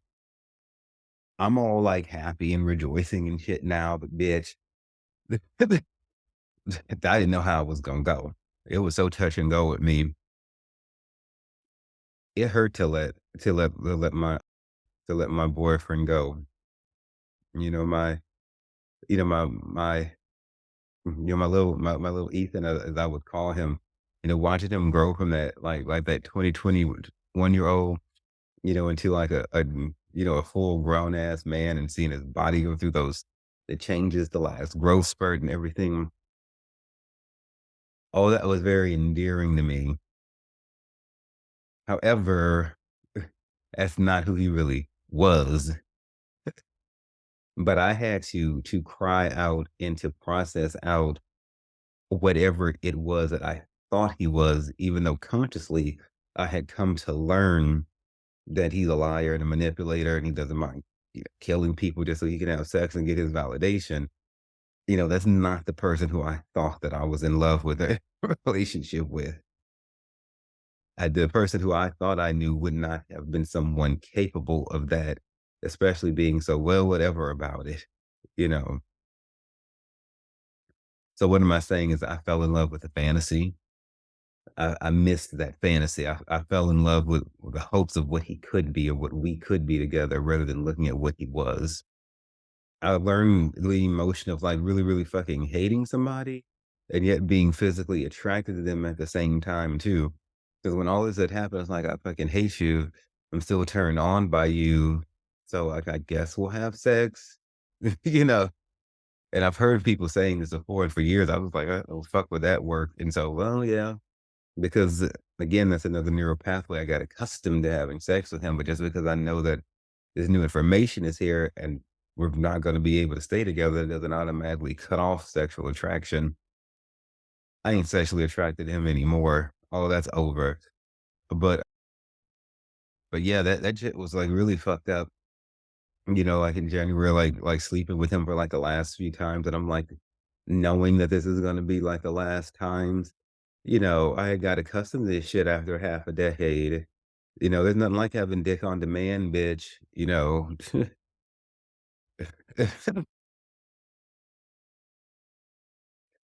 But thank God I inherited the damn prostate massager from the relationship because I'm gonna tell you, that bitch comes in handy. It's such an interesting thing. You know, I couldn't use that prostate massager while I was in a relationship with him, but it's like now that I'm no longer with him, it's like my body has let so much tension go. It's like I had all this tension in me. I didn't realize that it crept in over time. My body can accept that thing now, and I couldn't before. When I wear earrings, I can keep them in my ear like all day. Before I could only keep them in for like a few minutes or maybe like 30 minutes. And then I would just be in pain. And now it's just like, it's like they don't even phase me. That relationship had so much tension bottled up in me that I didn't realize was there. Now I'm free flowing in ways that I wasn't. I had to unlearn caring for Ethan though, because I mean, not just planning to have sex with him for the rest of my life and having to adjust that down. I had plans to, for all these ideas and things of how to make his life better and stuff, because I was always thinking about ways not to fix him, but, fuck, if you're going to be in a relationship with somebody, we all need to be improving, right? I had to, I had to mourn the fact that, okay, I'm not going to get to care for him anymore. So that means no more cooking for him, no more doing whatever the fuck it was that I used to do to try to make him feel better, make his life better. I had to, all of that was like something that was dying.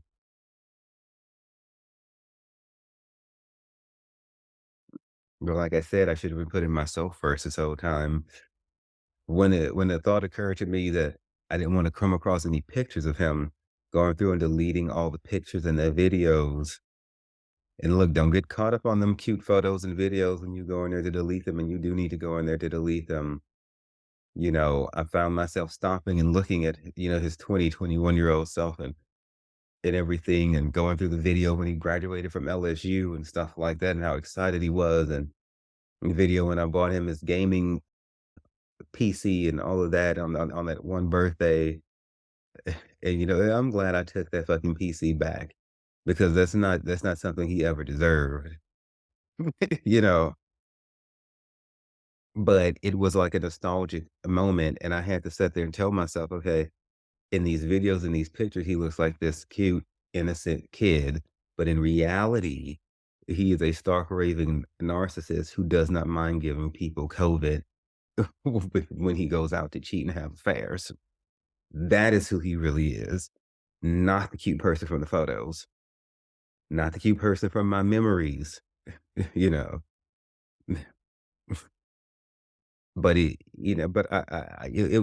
Deleting these pictures like the final thing. So we don't talk anymore. We don't text. It was like I was attending his funeral. It was like he died, like, for real. It was like the last of it was gone, and I cried bitterly, bitter fucking tears because it was like once the videos are gone, it's like I'm never gonna be able to hear his voice again. You know he's, like, gone, gone. On the day that I did this was when I texted a few people, my hypnotherapist, my licensed clinical social worker, a couple of friends. I didn't wanna put myself back into yet another fucking hospital, and so I was like, "Okay, maybe I'll just reach out this time," and I did, and fortunately, my friends were quite faithful and good to me and everything, but I look, Like when the Bible talks about God being a present help in trouble, these last 5, 6 months, yeah, the Spirit has been right here with me. I have not walked through these last 5, 6 months. I've been fucking carried. You remember that Footprints poem, whatever the fuck it was, Footprints in the Sand? There's only one track of Footprints, and the writer's like, God, why weren't you with me? Were you with me, or whatever the fuck shit case might be? And God's like, with the times where you saw just the one set of footprints when I carried you, well, bitch, Jesus had me flung over his shoulder. Okay. These last few months, like the van had to be carried, with the way that my mind was. And on this day here, deleting these pictures, that took just so much out of me. It just took something out of me I didn't know. I just didn't have it to give, but it had to be done. You know, and I actually like, yeah, yeah, I mean, I should learn how to reach out for help easier than what I do. You think that's one thing I'm hoping to like more learn and internalize, but I don't, you know, but I made it through. I made it through. And what I've learned is like these tears come, like they would come, like it started like around St. Patrick's Day. That was the first holiday that I would have had with him usually, and then we didn't have that holiday. And I was like, fuck, and that didn't mean the tears. That's like I wasn't crying at all for like the first like 2 months after discovering these texts, or a month or so after realizing that, I couldn't stay with him. And it's like it just hit me out of nowhere. And I didn't know how to handle it because it was, and I mean that we talking about snot all down everywhere, and my girl mascara, all, wig, side, with everything gone. Oh, the stiletto broke. I mean, girl, she was tragic. It just was. I don't mean to put myself down, but it was just, there's no cute way to say it. That first fucking, that first fucking real breakup cry, not some cute little tears that I had. I mean, I think on that day I called the Veterans Crisis Hotline and like everything. Okay, it was a lot going on up in here. My cat's looking at me like, meow, just meow. And so, and then what I've observed as the months pass, those instances of that sporadic crying that would hit me just come less and less and less. And now what I know is those tears is all the trauma and stuff getting out, because after that, the crying bout or fit would pass. Maybe not that day, but like the next day, I would feel like I wasn't even sad. Now, when it happens, it's like then in the next moment, I won't be sad because I understand. I've gotten used to it. A new pathway has been developed for this. Like, okay, so this is how these breakup tears work. They just hit you out of fucking nowhere. And then once it's gone, okay. But it's the part of the process. So I look forward to it. As every tear I cry is less and less, more and more of that trauma getting out of me. But what the fuck did I actually lose? Again, perspective. I lost the burden. That saying goes, I can do bad by myself. My worst enemies have not hurt me like my ex supposed partner did. My enemies be standing over there talking, running their mouth, calling me this and that. Okay. Yeah, that's fine. But they don't actually have any influence over me, ability. My ex got so close to me that he was able to do me like quantifiable damage. Okay. So what did I lose? Pain, suffering, sitting down to actually think about it. Like, what the fuck am I crying over? Again, the dream I sold myself. I took 7 days to just not text Ethan, not to talk to him or nothing like that. 7 days just to see if I missed him or just the thought of him. And it turned out just to be the thought of him. I had peace for those 7 days. Total fucking peace. And to break up with him though, I couldn't even do it's over. There's nothing in my life that I've ever had to be like, "Oh, I need to drink to do this, or I need to do this, I need to build up my nerves to get on the dance floor." No, I ain't that way. But I couldn't face him and tell him that I was ending our relationship officially and give him the key to his townhome back and to give him his baby blanket back, which was a very special thing he had given me. But now I question, oh, well, if I cared to put any mental energy into it. I'll just say it like this. I don't believe his motives for having given me things like the baby blanket and or even the key to his ap- townhome on one hand. On the other hand, it's like I think I can see that he was really struggling to be as genuine as somebody with a narcissistic personality could be. However, it never was going to connect because a person like him cannot move forward if they're still going to be holding on to bitterness from the past. It's impossible. And so, but it doesn't matter. I don't need closure on that. I just know it was all one big question mark. I had to take my ass over to the Deja Vu smoke shop and get some weed gummies and take a whole big square one of those bitches and maybe have a cocktail or 2 to go with it. I don't fucking remember because by the time Ethan got over to my house for me to officially break up with him, I couldn't even fucking see straight. Okay, but I said whatever the fuck I said, and going into the smoke shop, it was just so girl, shoulders was slumped down, head was slumped down. I look like a sad ass Looney Tunes cartoon bitch or Bugs Bunny on her worst day. Okay. Just all deflated and fucking defeated. And it was hard. It was hard for me to look at somebody who I had grown such affection for and tell him that this is over, like for real. And then after he left, I just don't fucking know. I just don't even know. It was it was one of the hardest things that I've ever had to do in my life. And what I'm proud of is that I did the damn thing. I did what needed to be done. I mourn for him. I don't know if y'all are familiar with the story of like Samuel, the prophet Samuel and Saul from the Bible. I think it was like in about the 15th chapter of shit. I think it's First Kings or the book of Samuel. I think it's 15th chapter of Samuel. And basically, I'm gonna actually read some of this to y'all because I haven't. The spirit brought this stuff to me the other day, and like Saul, Saul was a narcissist too. The first technically speaking, the first, king of the nation of Israel. I'm going to read this account so you can hear the sort of way that Saul was answering the prophet Samuel, a seer now, somebody who you know can't be fooled.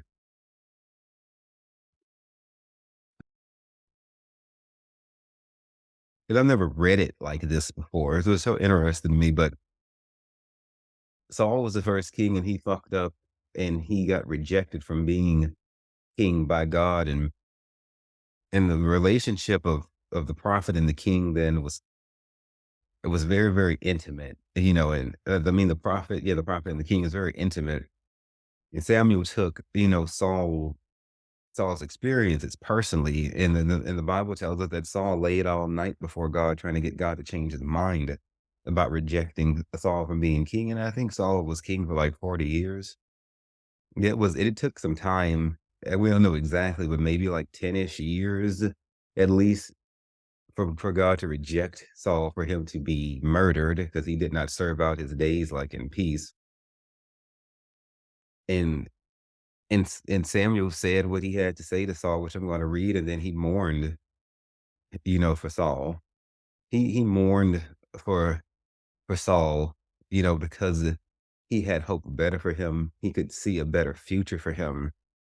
But when God said it was time to break it off with him, he went and did what he had to do. But then the Bible tells us that Samuel didn't say anything to Saul for the rest of his life, you know, but he still was sad about it, but he did what he had to do anyway.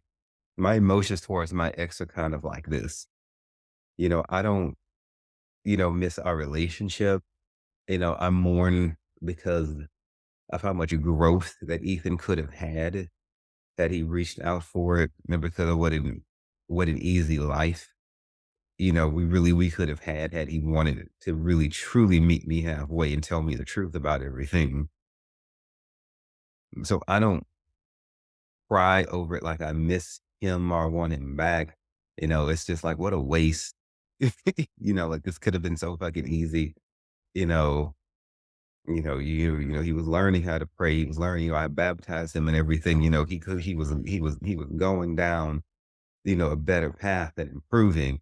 You know, you know. So let me just read some of this here. So it says, when Samuel reached him, Saul said, "The Lord bless you. I have carried out the Lord's instructions." Samuel had told Saul that the Lord wanted him to go and lay waste to this whole army, kill everybody, everything, all the animals, everything, don't bring nothing back, period. But Samuel said, "What then is the bleating of sheep in my ears? What is this lowing of cattle that I hear?" King Saul answered, "The soldiers brought them from the Amalekites. They spared the best of the sheep and cattle to sacrifice to the Lord your God, but we totally destroyed the rest." "Enough," Samuel said to Saul. "Let me tell you what the Lord said to me last night." "Tell me," Saul replied. Samuel said, "Although you were once small in your own eyes, did you not become the head of the tribes of Israel? The Lord anointed you king over Israel, and he sent you on a mission saying, 'Go and completely destroy those wicked people, the Amalekites. Wage war against them until you have wiped them out.' Why did you not obey the Lord? Why did you pounce on the plunder and do evil in the eyes of the Lord?" "But I did obey the Lord," Saul said. "I went on the mission the Lord assigned me. I completely destroyed the Amalekites and brought back Agag, their king. The soldiers took sheep and cattle from the plunder, the best of what was devoted to God, in order to sacrifice them to the Lord your God at Gilgal." But Samuel replied, "Does the Lord delight in burnt offerings and sacrifices as much in obeying the Lord? To obey is better than sacrifice, and to heed is better than the fat of rams. For rebellion is like the sin of divination or witchcraft, and arrogance like the evil of idolatry. Because you have rejected the word of the Lord, he has rejected you as king." Then Saul said to Samuel, "I have sinned. I violated the Lord's command and your instructions. I was afraid of the men, and so I gave in to them. Now I beg you, forgive my sin and come back with me so I may worship with the Lord."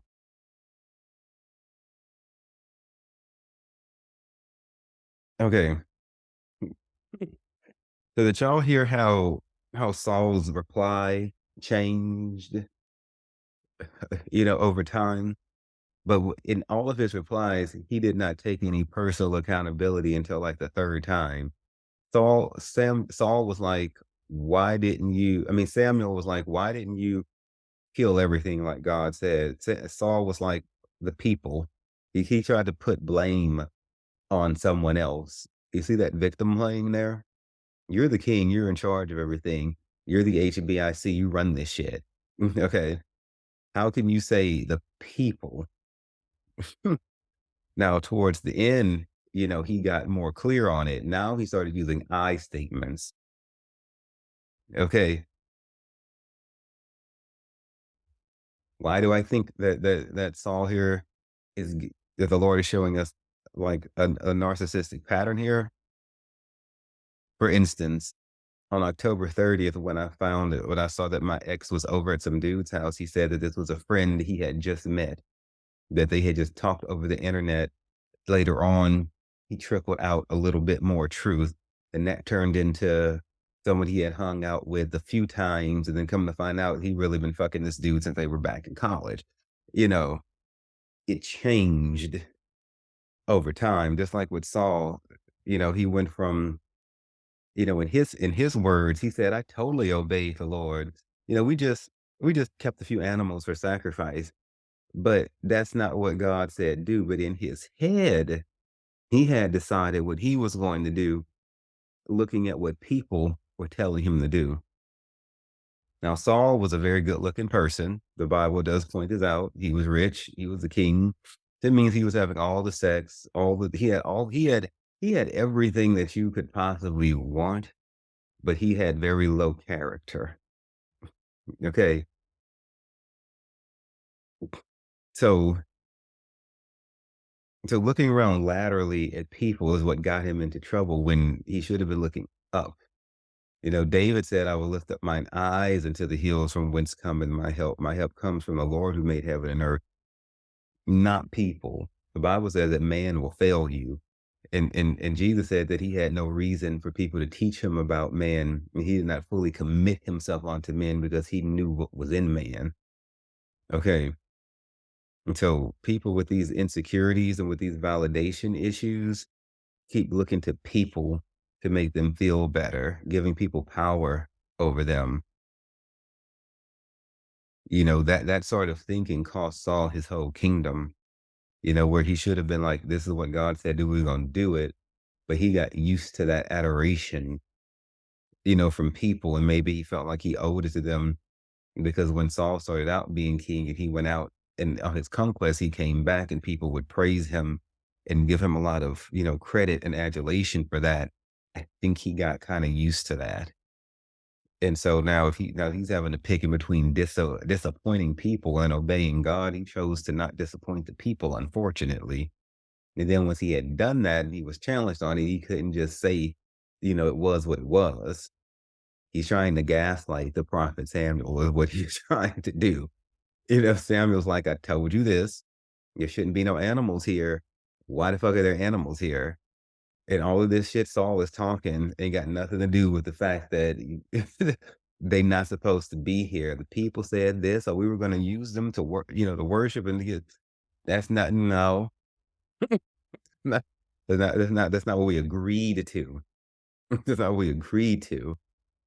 But trying to enter into an agreement with somebody who is a narcissist is not going to get you anywhere because again, it doesn't matter what you agree to. They're going to go back and do whatever the fuck the reality in their head tells them to do.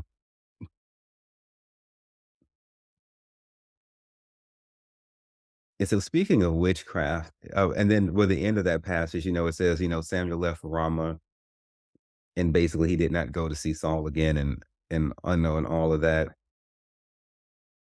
and all the bad things that befell him. I don't know if I'm going to do an episode in the future just about Saul and his narcissism because it's really quite fascinating. But you know, he only devolves from there. He just gets worse and worse and worse, and he develops like I don't know if he gets haunted by like a foul spirit later on.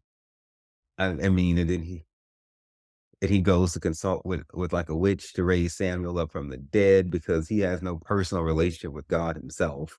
You know, it's like he never really grew and matured. Because King David, who came after him, wasn't perfect. We all know he murdered Uriah, Bathsheba's husband. Some say he even raped Bathsheba, yet God calls David a man after his own heart. Well, David wasn't one to lie to God. When he fucked up, he went to him. It was like, Lord, I done fucked up. So, well, yeah, let's fix it. Let's do what we gotta do to make it right. You know, so it's not about being perfect. It's about telling the truth. Because the Bible says you shall know the truth and the truth shall make you free. If the truth makes you free, then what do lies do? Put you in bondage. So so I don't know. You know, Saul devolved and he ended up getting murdered and his sons too. Didn't end well for him. You know, that's why I be warning people with narcissistic personality disorder, child. You want to stop doing that doit, get over your weight and brighten up your existence. If you don't want to depart this plane of existence in some kind of wrecked, fucked up way, carrying unforgiveness and baggage with you, you don't want that. You do not leave this earth that way. You don't be thinking that you're going to come back as a giraffe or some kind of fucking animal or be reincarnated. Those are cute thoughts, but every dead person I know is still dead because I see them like, you know, like in the spirit realm and stuff like that.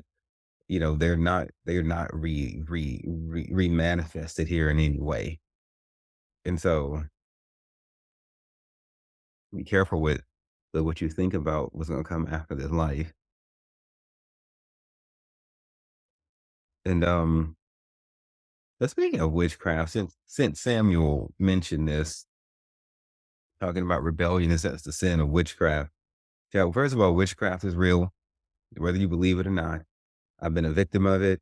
I study this stuff. I know how it works. In fact, I'm gonna start eventually teaching, an online Zoom class about how to shield yourself from psychic attacks and witchcraft and different things like that because it's so prevalent now and you can just go on the internet and order shit to some basically spiritually destroyed people with. And so I'm going to be doing what I can to equip you with some head knowledge so that when your enemies start to act up, and they will act,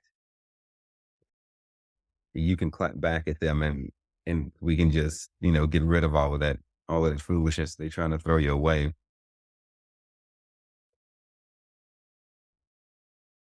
On a sexual note, I just want to make people aware of how important like your actual body is. Our bodies are actually like sacred temples, although we fling them all over the internet and whatever and send pictures of ourselves out like it's nothing. Actually, we're actually quite sacred. Your hair, anything that carries your DNA, blood, semen, vaginal fluids, your skin, toenails. If somebody were to get a hold of those things, I'm not saying this to make you afraid. I'm just saying this to just tell you what the fuck the truth is. Certain spells that are cast and things like that are enhanced greatly if you can get a hold of something that's unique to a person, even if it's like their favorite shirt or some shit that they wear, anything that they can tie you, tie you to whatever that they're trying to do more, photo of you or anything like that. Um,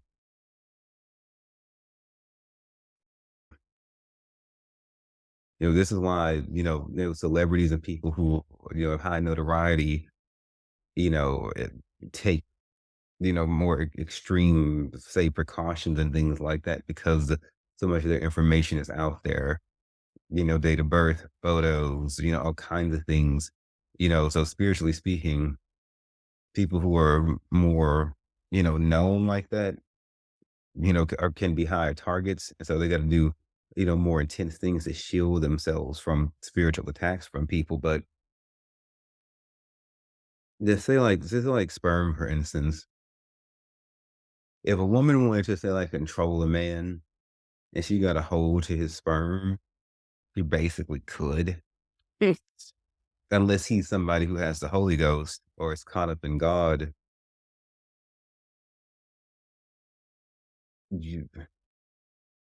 Because witchcraft works like they enlist the help of like devils and things like that to go in and do like their bidding, whoever it is that's casting these spells. It's like you pray to God, God is sending his angels to go and help you. People who want to do witchcraft are basically saying, hey, Satan, come help me get what I want since you're the prince of this world. Okay. But if you get a hold of somebody's sperm, yeah, I'm like, child, she can, or he, whoever it is, can really, really wreck you. And the shit can be subtle. You be thinking you're going crazy, always having dreams of people and different things like that that shouldn't be. But somebody's trying to, when it's like a foul spirit that's at play, and like you keep seeing somebody in your dream, it'll almost feel like they shouldn't be there. It's like it'll almost feel like they walked and invited themselves into a dream that's already happening. That kind of feeling like okay, why are you here? Like we were good. Like why are you here? Because that person inserted themselves into your energy sphere, into your aura, into your existence and everything. So guys, when y'all are out slinging this dick like you like to, you might want, if you're using a condom, and you nut in that condom, you might want to be sure that it's disposed of yourself. You might not want to just hand that to somebody and trust that they're going to go and flush it down the toilet. You don't know that. Y'all take all of 2 seconds to get to know somebody before you go and sleep with them. So, it's just, people can do this to you who let alone strangers and things like that. And people is becoming more and more bitter and more angry, as time goes on. The Lord has said that people will become lovers of themselves. We're already seeing that.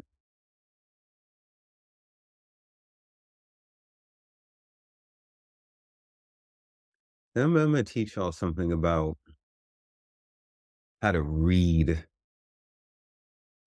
how to use spiritual understanding to analyze a situation or a person. Again, when you have like that kind of like that gut heart feeling that comes over you, you just kind of like have a pause about the way somebody's doing something, you're observing something. I want you to slow down and explore that more and to proceed no further until you gain clarity. When I was with my ex, I noticed how he has a strong penchant for, well, like I said, oral sex. Like I had gotten that disease from him, you know, from him performing oral sex on me because he really, really, really, really likes to suck dick, and swallow a lot of cum. So, and I'm not shaming that, but there is being passionate in the way that you perform sexually. And then there's the way he was. I would be like, this is a bit much. And I'm a Sagittarius, and I'm very extra and over the top, honey. So for me to be like, it's almost like I'm like, I wonder what he's really after. But I really couldn't put it together. It's like something seems like it's more than just.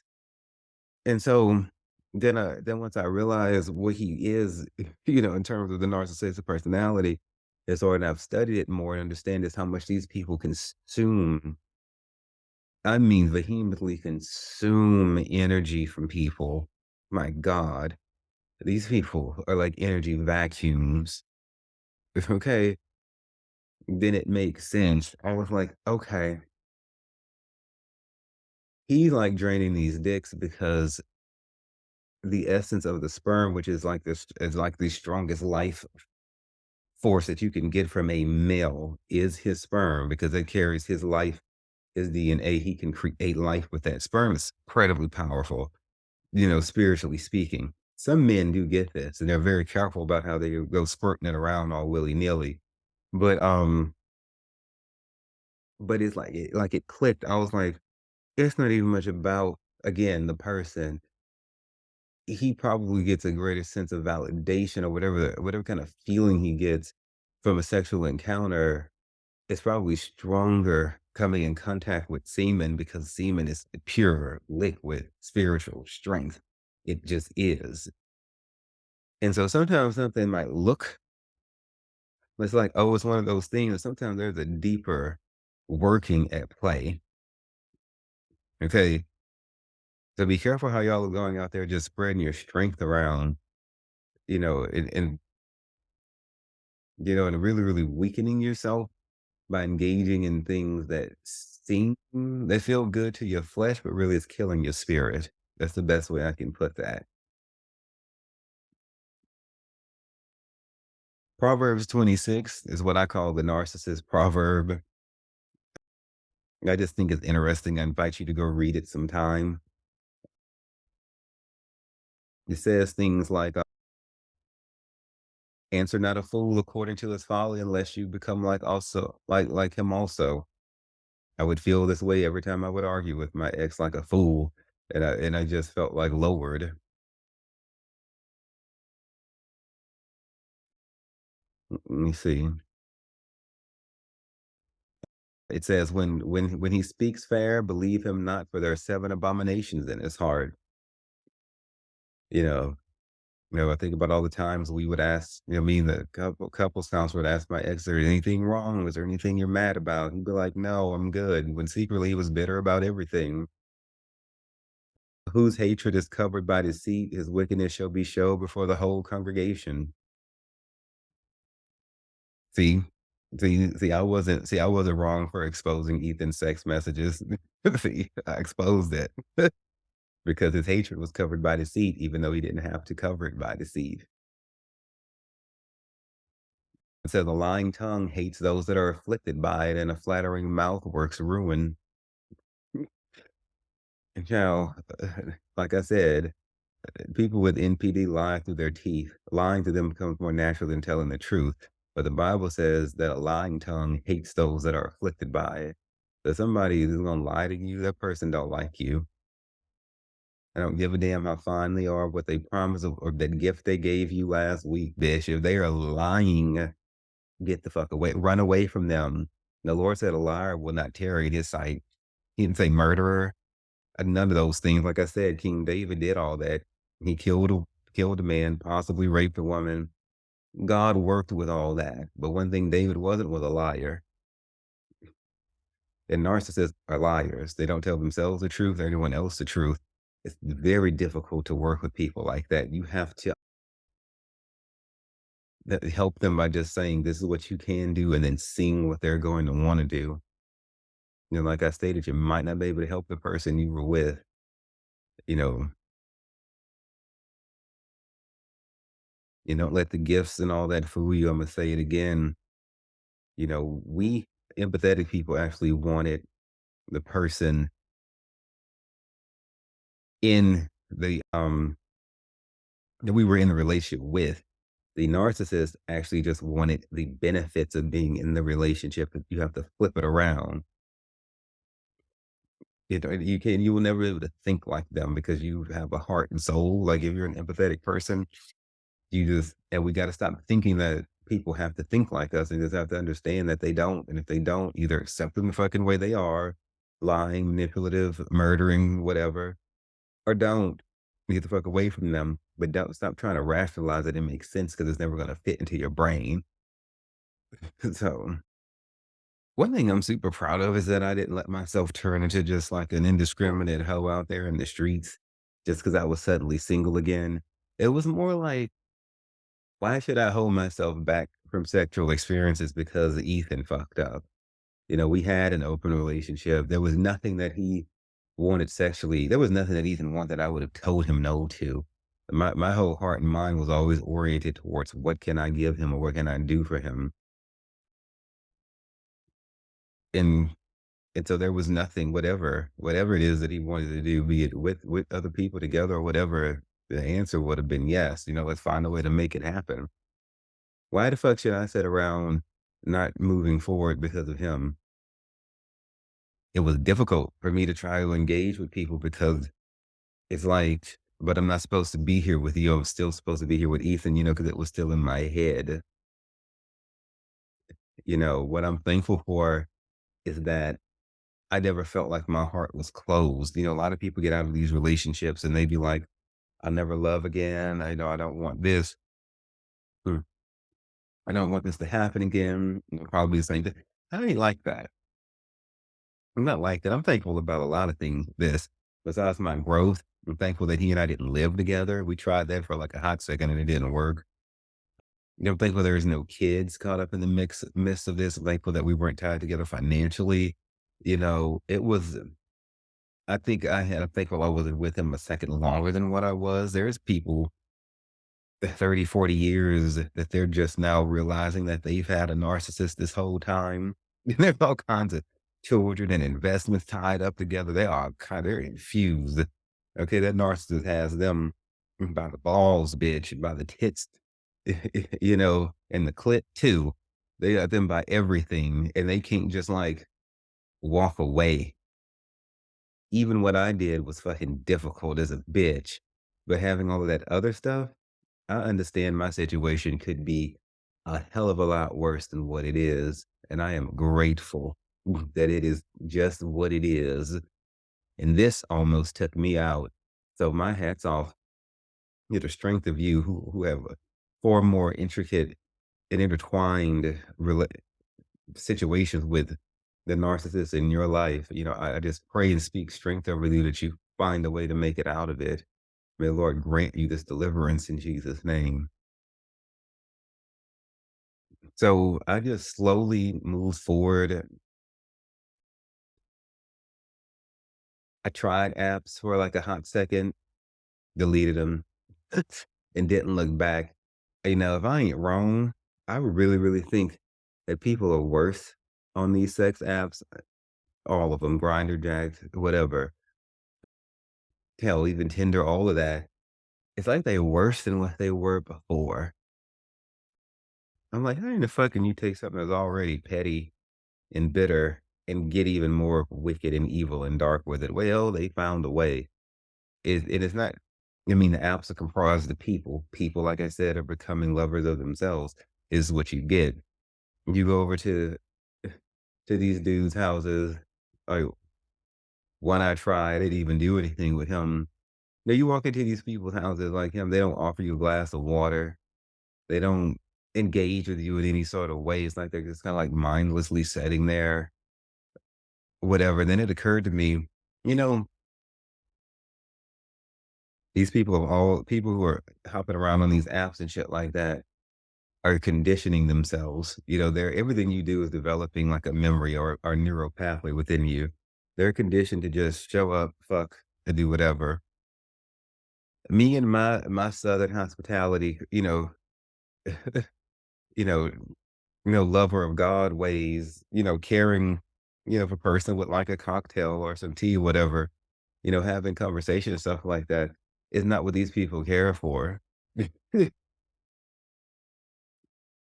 Most of the people I talk to or met seem to be very unhappy, super bitter, out here in this dating world. And it was daunting and sad on me for a moment. I was like, fuck, is this what I'm going to have to deal with? Now that I'm single again, shit, what the hell?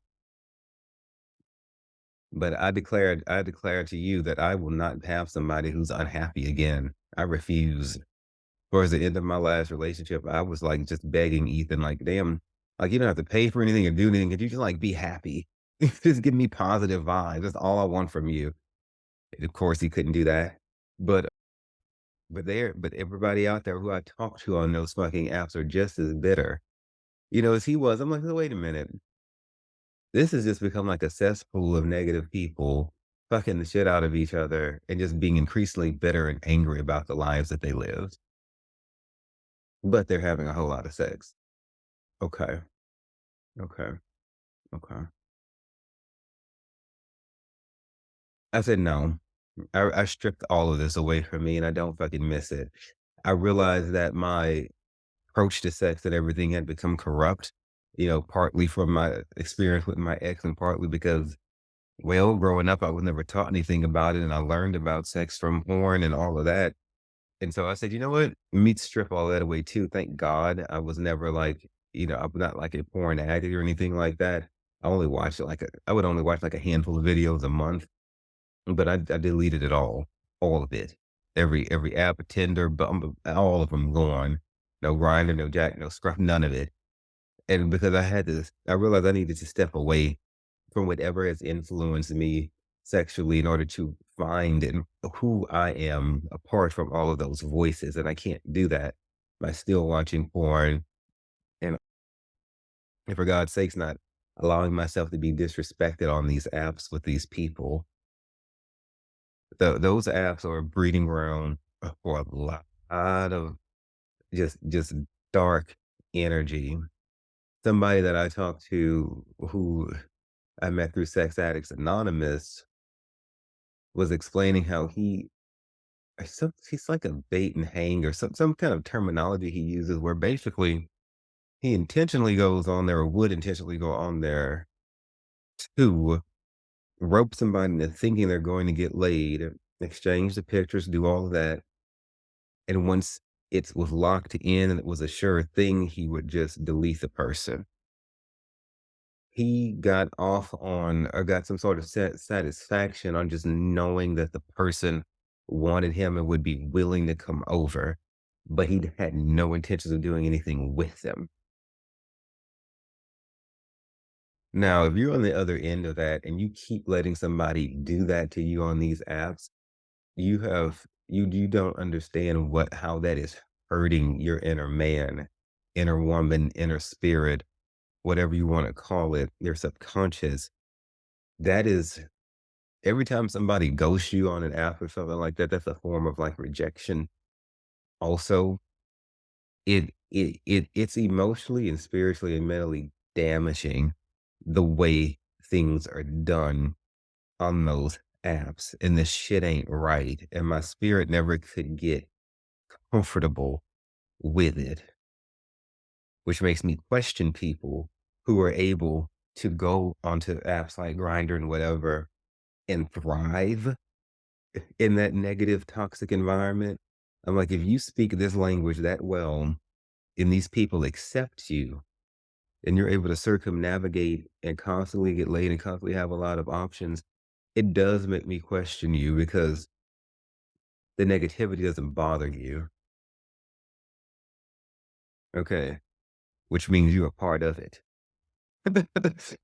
Like there's no way that you could have, peace within you and a clean heart and be okay with the spirit that prevails in these apps in this day.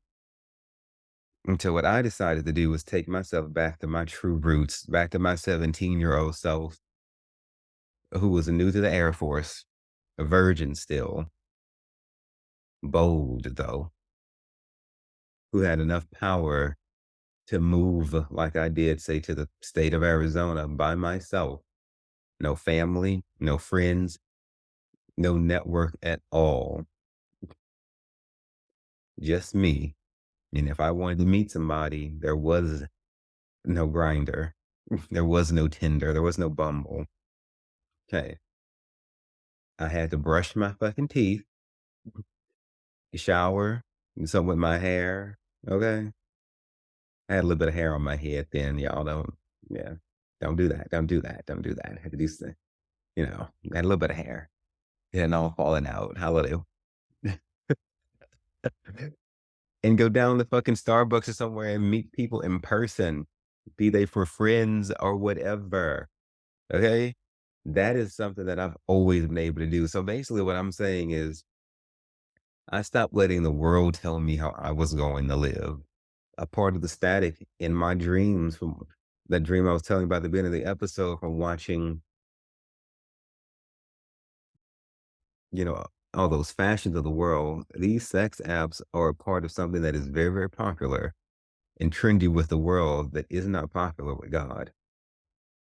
Because I know that because the thing never made me feel alive. It made me feel carnal and like a piece of meat.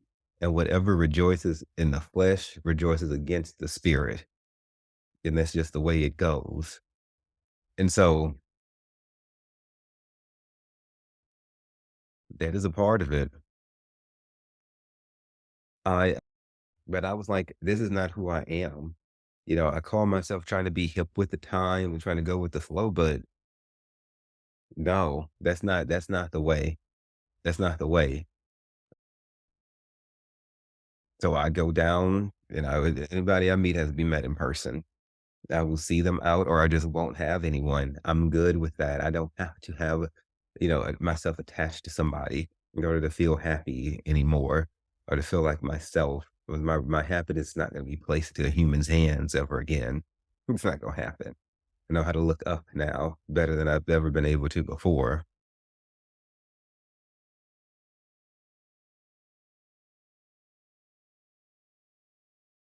And so I'm thankful I showed sexual discipline and restraint, and the Lord kept a lot of things away from me that I tried to do in that arena, for which I'm thankful. It's better for me that I hadn't done them. That I was able to sit down and just take time to myself and focus on myself without running to go get tied up with somebody or to do all this sleeping around and stuff. Because the emotions had to be dealt with, not hidden, in another person or in some experience with another person. Because that's just the coward bullshit there. Speaking of I think I had mentioned psychic attacks earlier. It's like when I think back on my ex, I don't think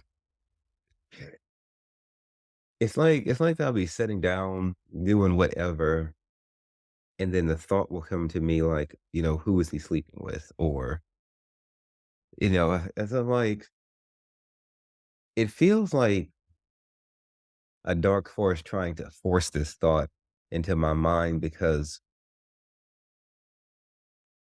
when people we cannot be worrying about who our exes are doing what with because it's a part of life. You're gonna move on and do stuff with other people, and so will they.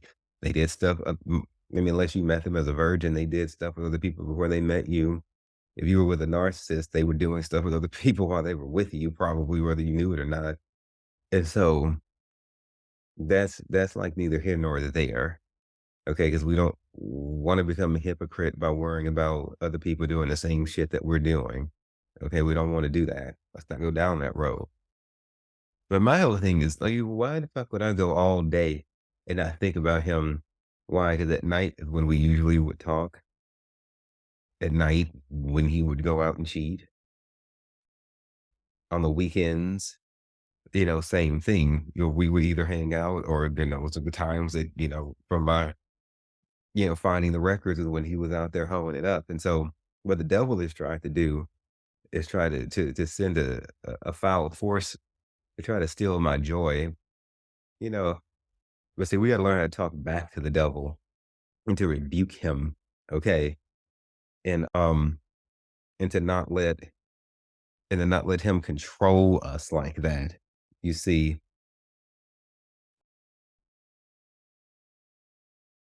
it's like it's kinda like how I was saying, like, if somebody's trying to work against you with witchcraft and you see them in your dream, it's kinda like they don't belong there. It's kinda like they just walk into it, okay?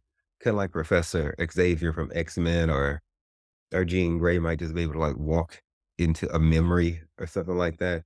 It's an alien thing that doesn't belong. This is how it feels whenever this dark spirit tries to come and make me miserable, thinking about who Ethan is or isn't fucking. And after I get done rebuking that devil and whipping its ass and setting up off of me, you know, it doesn't come back around, as often because I had enough sense to know better than that. First of all, that is a part of Ethan's obsession that I let seep into me. 'Cause when I met him, I think I had was only having sex like once or twice a year. You know, I when I got HIV, it really caused me to shut down. Not everybody's like that. Some people get right back out there and whatever. But I also did not need sex for validation or make me feel good. So there's no reason for me to compromise rushing out there to go get it. It wasn't that big a fucking deal with me. My hand did the job just fine. Okay. So I said, no, this train of thinking, you see, I picked that up from him and I sent it right back to his ass. It was like, no, you foul spirit, you get the hell away from here. You know, I rebuke you in Jesus' name. This is not my thinking. The devil comes not but to steal and to kill and to destroy. What I'm thankful for is that I have joy and now for the devil to come and try to take, but I'm not gonna let him take it. You know, these are not my thoughts. These are not my emotions. These are not my feelings. Okay. I didn't have the sex addiction. Ethan has the sex addiction. I wasn't the one eye fucking everybody everywhere we went, to the point of making him uncomfortable. He did that to me. I internalized that shit. And I should have rejected him and all of his abuse and disrespect, but I didn't. And then that shit got into me. Okay. He's the one who needs to go out and sleep with people and suck dick and take it and do whatever the fuck, just to feel good about himself for a few moments, just to have to go back and do it again. That's his life. That's not how I live. Okay. So, whatever the hell he is or isn't out there doing is nothing more than what he did when he was with me, or he would have had permission to do had we still been together. So it doesn't fucking matter because this is nothing new. This is how you have to talk back to these nasty spirits when they come up trying to cross your mind. I'm not about to sit here and sulk and be sad worrying about somebody who was never worrying about me out there doing the most, what everybody didn't get their hands on. You know, okay, they can continue. That's all the best they feel like they can get out of life. I have a full life. I have global ministries.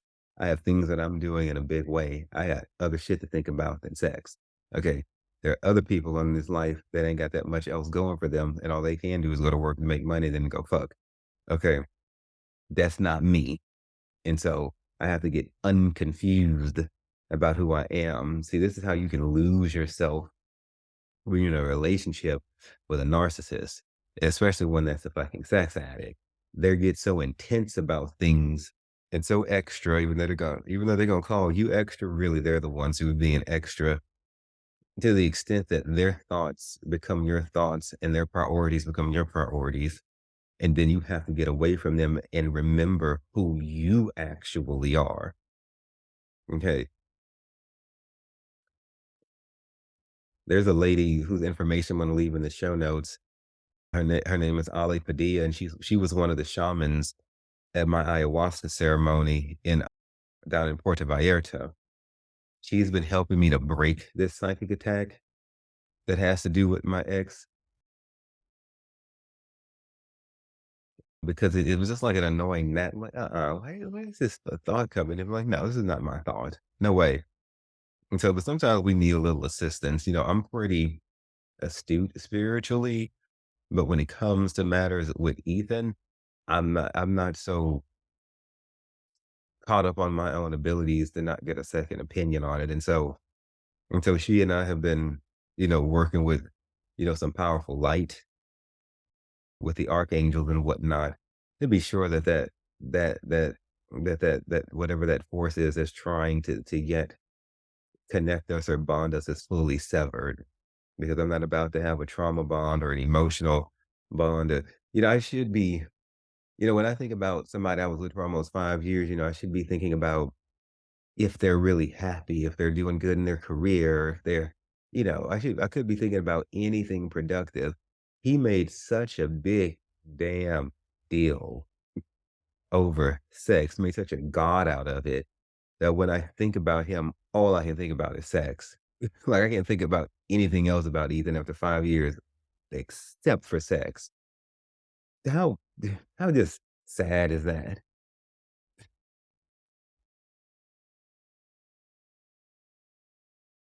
And I allowed this, like I said earlier, because he seemed so flexible and open-minded. It really he was and I wanted to be very much not like the church. The church is just like no to everything. Just don't sit with your legs crossed and don't ever fuck until you get married. Ethan was like, let's just have it, the whole city and everybody. There's somewhere in between that I found. Ethan wasn't it wasn't that he was right. I really thought that he had a better approach to sex than I did. But really he was just less worse than the church was. But neither one of them are actually correct. Because Ethan does too damn much, and then the church didn't do it too a damn enough. So just in between is where I found my resting place with that. I had another dream where it's like the Lord was showing me, that Ethan he presented as a spider who could also morph into a mosquito. This insect tried to become something that wasn't menacing like a grasshopper, but could not hold that form long at all, like a few seconds, but it definitely could stay as a mosquito or a spider at will. My two cats child was in this dream and presented as a protective force and were trying to kill was trying to murder this thing and get it the hell out of our house. And they couldn't quite do it. And so I had to step in and finish the job before it. But but I said, okay, so the Lord, since I've gotten away from Ethan, has begun to show me who he really is. That's why I encourage you to really leave the narcissist that you're with if you're really trying to heal, because you can't. It's gonna be hard for you to really do that and focus on the intense, laborious, hard ass work it is to be with the narcissist and get yourself fixed at the same time. Like, I didn't want to leave Ethan, but I had to. And I look at what he actually is: a spider and a mosquito. Okay. Mosquito does what? Run around sucking people dry. Okay. I just explained to you the certain things about this particular narcissist here, how he likes to, suck people dry, literally. And what does a spider do? Spin a web of deceit, of destruction, of chaos, of malcontent. And they lure you in with a beautiful, sparkling thing. And before you know it, you're wrapped up and you don't know how you got there, how the fuck you're going to get out. The dichotomy of this dynamic, though, that I find to be so intriguing is that the spider, been like in spider form, Ethan can literally spin a web that will trap him when he turns back into his mosquito form. Like I've told y'all before, these narcissists spin webs and then they get caught in them themselves. They're their own worst enemies and they create the death and destruction that ultimately swallows them up. It consumes them somehow. However, both of those things are very threatening to people individually, but also he's a threat to himself. Now, I began to see change when I slowed down. Yeah, leading up to my stay in the mental hospital. I actually was talking to my licensed clinical social worker about checking myself in, but I didn't. Then I ended up having to go anyway. I started praying 3 times a day, like they did it back in Daniel's day, like the elders, Daniel from the Bible, like the elders in my life would do. You know, that morning, noon, and night prayer in order to fight the bad thoughts that were trying to come to my head. And reading my Bible, reading Raquel's book. See, I was attacking this thing both natural and spiritual. I tried traveling. Like I said, I relapsed on all kinds of drugs and shit. You know, I tried to do everything that I could to run away from the pain. Well, except having a whole bunch of wild sex. But the things that I was able to do, and yeah, I was tired, worn out, coming down or whatever, but I still drug my ass, in front of this MacBook with this microphone to carry forth my messages and to preach and to do what I can do because I'm not just going to first of all, it is God's power in me. If any of you get anything out of anything I ever say, write, or whatever, it is the spirit working with you. It is not anything that I did. Okay. And so the Lord does not expect me to be perfect. So I can't just show up here and do this work on days where I'm feeling good, feeling happy, feeling sad. So right now, what as I'm recording this, it's 4:40 a.m. on Monday, May 15th. Okay.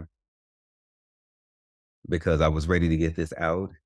I gardened all day today, planted my jack-o'-lanterns, which is a new thing. I'm super excited about it. Just been working the garden in the back. I got my cushaws gonna be growing the vine tomatoes and everything, girl. Cucumbers, yes. Come and get y'all some food, honey. Yes. I'm not saying it to brag on myself, but I'm saying is when you're doing something that you call to do, you can go to a point that other people would look at you and go, "How the fuck are you still doing that?" Because it's like they should think that they would think that you should be tired and worn out. Mm-mm. No, I'm not. It is a good thing to garden. It's a gift that I have. I have a growing hand. I can just toss a seed on the ground. It'll just come up, because I have a spiritual gift of growing, not just plants, but people too. If y'all listen to me, I can really enhance your existence and enhance your life. But again, that's the power of God through me and me using my gifts to grow you in my little vines outside. Oh, they will be delicious. And but it's not just gonna be on good days. When I'm tired, worn out, or my worlds are colliding and all of that, I still gotta get to this mic and do it. Not just when everything's great and I have a full night's rest. No, no. Either way, either way, I'm thankful I've learned to sit still in the emotions. This is something that I've had to learn. I was pissed off when all this happened, and I asked my hypnotherapist and all my counselors, I was like, "Okay, give me some quick fix. Let's give me some exercises, put me under hypnosis. Let's do what we gotta do. Because I'm not trying to have this searing chasm, fucking fire lava going through my heart the way it is." When I was first realizing I was gonna have to end my relationship with Ethan, hypnotherapist was like, "No, I refuse to put you under hypnosis. You're in no condition for that." I wasn't too thrilled. Licensed clinical social worker was like, It's just gonna take time." I was like, "The fuck you mean time? I'm trying to feel better today, not tomorrow. So what do you have?" So, it doesn't matter where I travel to or what. street drugs I went and got my hands on and didn't fix anything. Patience and time and a hell of a lot of prayer and understanding the way breakup emotions work. How the crying will come in cycles, but how you feel better after and everything like that, and defining what these tears really mean and defining what I actually thought I had versus what I thought. Sorting through the fog and gaining clarity. Now if a bad emotion comes, I try to rebuke it, banish it, get rid of it. There's some times where I feel sad about Ethan, which is not necessarily a bad thing, and I'll just let that emotion just sit there. There was an evening that I was feeling that way, kind of like missing him, and I just went and got a pair of these little fluffy cat sandals, slippers that he got from like an arcade back in his home state, that he gave me. I just wore them and just allowed myself to just feel a little close to him. Not too much, not like not like going back, none of that. But it's just like, okay, I'm missing him. It wasn't all bad. This was one of the few good things that he actually did. So I just let myself just kind of like have that. Now I did that like once, you know, in this whole like, 6-month period. It's not like it was no whole hell of a lot, but it's just a way of, okay, well, maybe I won't go out and, inject myself with some terrible drug that's going to leave me feeling worse. Maybe I'll just allow myself to feel like I miss him tonight and just let that be fucking that. Because the feeling won't last always, and then it came, and then it went, and then I just went on about my fucking day, about my fucking life the next day or whatever, or that night or however long it lasted. But see, that's a skill set, having intense anger or rage and just saying, "You know what? I don't actually have to do anything with this feeling. I could just let the feeling be. The feeling doesn't control me." But again, we have to learn how to just sit still. What did Blaise Pascal say? All of humanity's problems stem from man's inability to sit quietly in a room alone. If you can't sit quietly in a room by yourself, then you don't love yourself. Okay? She don't love herself. Okay? It was a bold you gotta get bold to face your emotions. Any coward can go run and hide it in drugs and sex and whatever your vices are. But actually just facing you, gotta get strong enough to do that. And I believe that you can.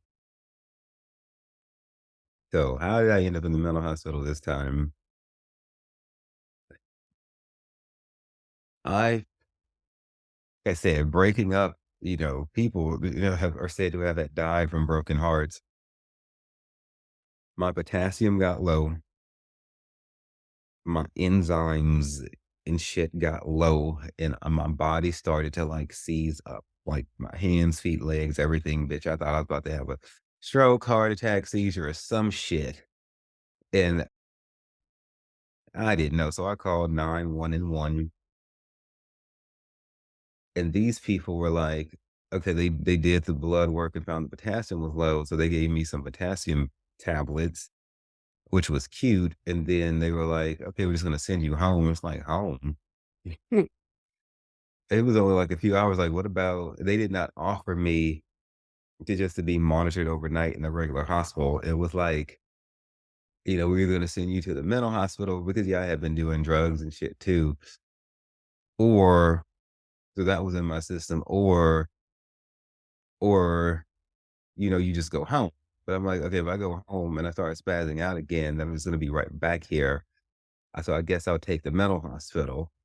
So, and then I wasn't in a state of mind to argue and negotiate with those people either, and so I just fucking went with it. Now I'm here in Baton Rouge. I was told they're gonna send me to this hospital chain called Oceans here in Baton Rouge, and they ended up sending me to one in New Orleans. Okay, fine. That's like a good hour away in the back of an ambulance, whatever.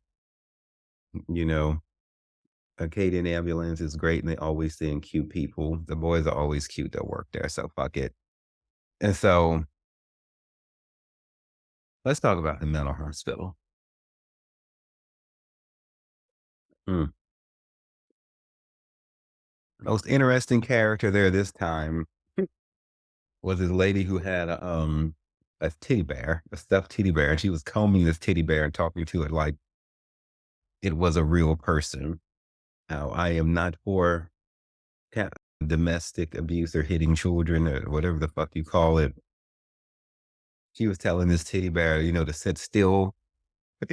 She's like, sit still, I'm gonna hit you. Like, okay, I like her. I felt like the woman kept it real. People locked up in these mental hospitals have their fits and bouts, but they're not fitting and bouting. The shit that they say be like deep. I guess I could say us. Shit that we say be like deep. you know, they be like on some real, other level shit.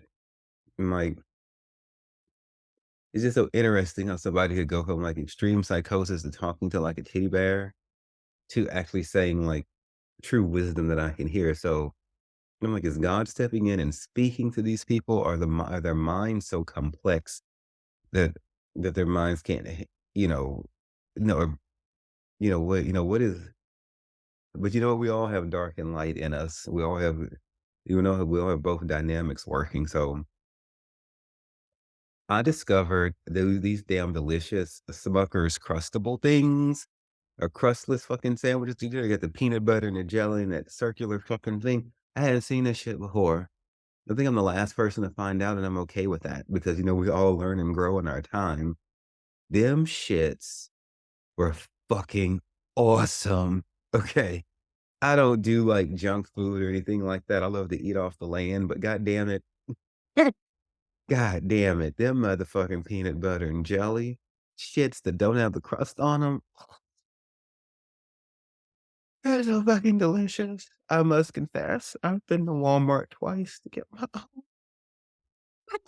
since I got out. Mental hospital.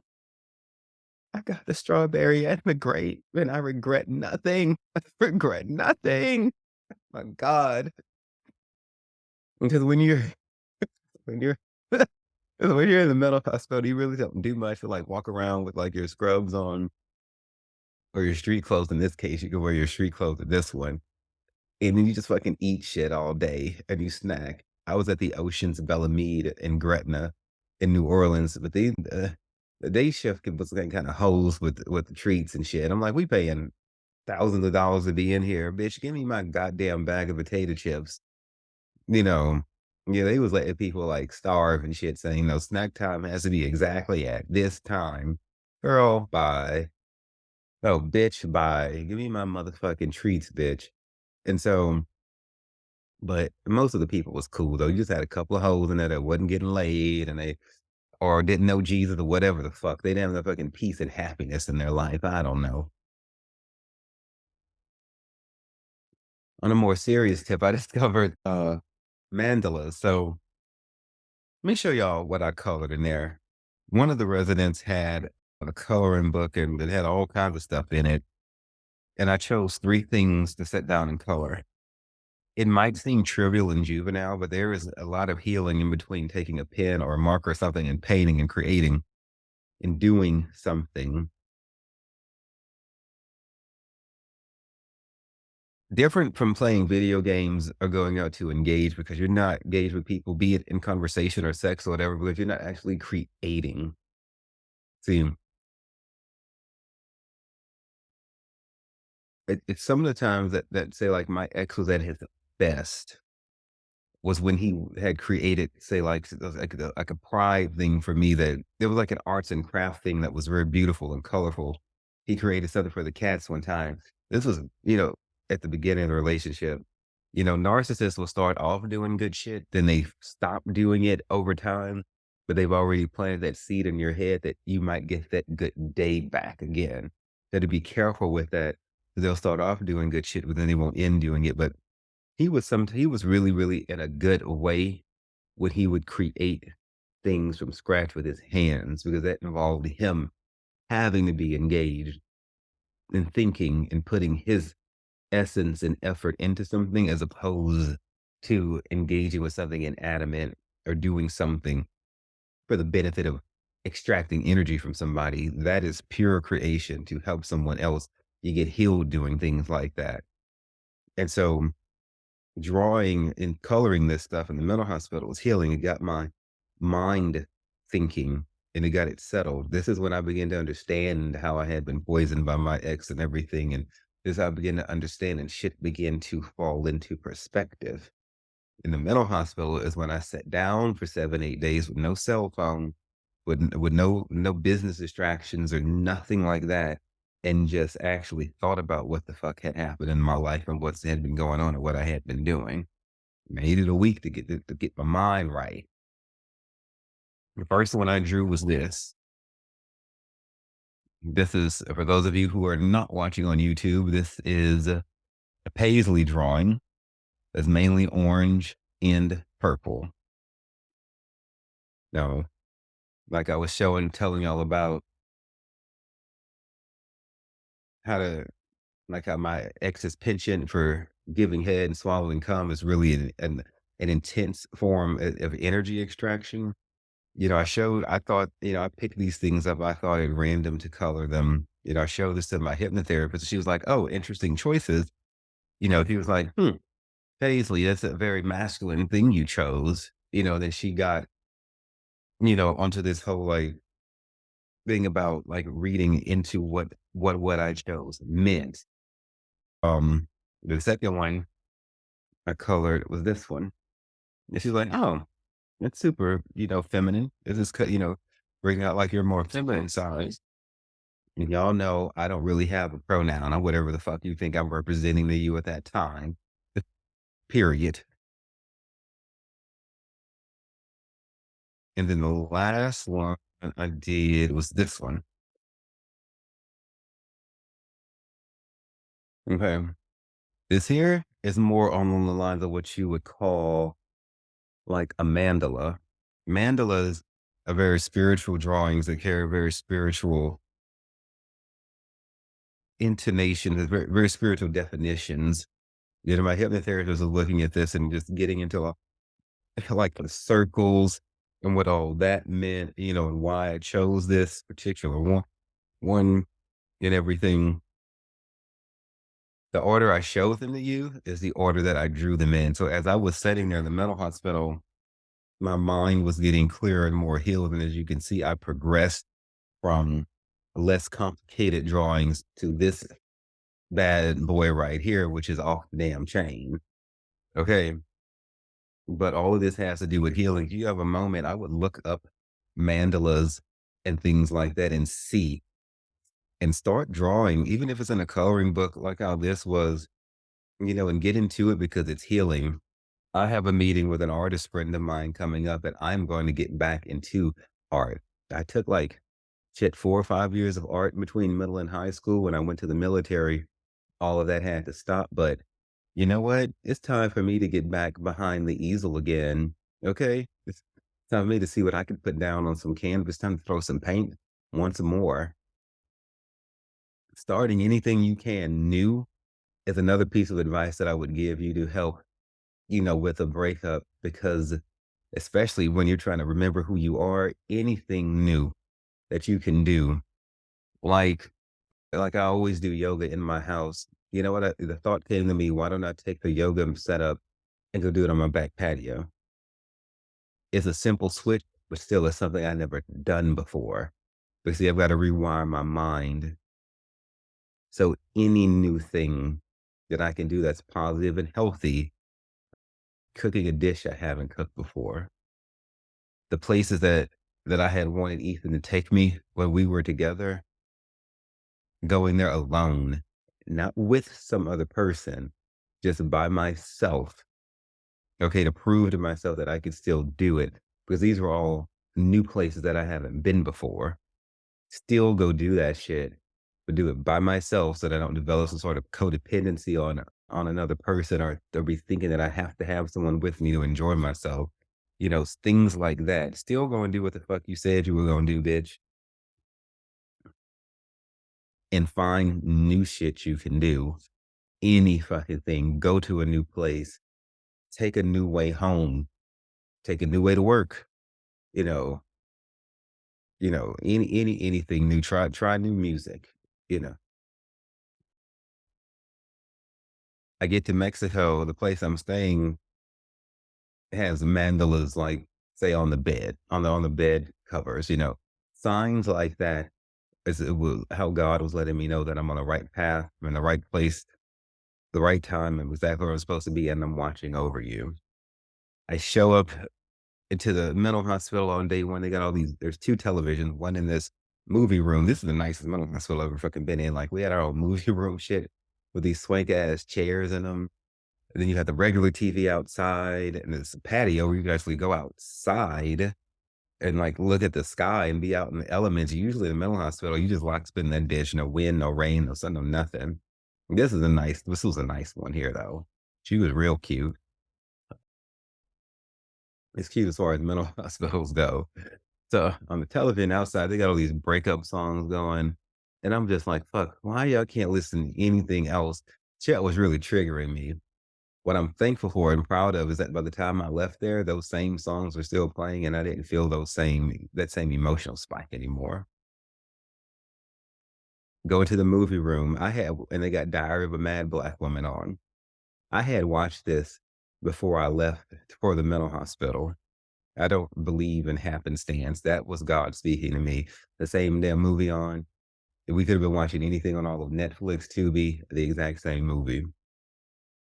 When you break up, girls watch Diary of a Mad Black Woman, Waiting to Exhale, and What's Love Got to Do with It? Diary of a Mad Black Woman, Waiting to Exhale, and What Does Love Have to do with it?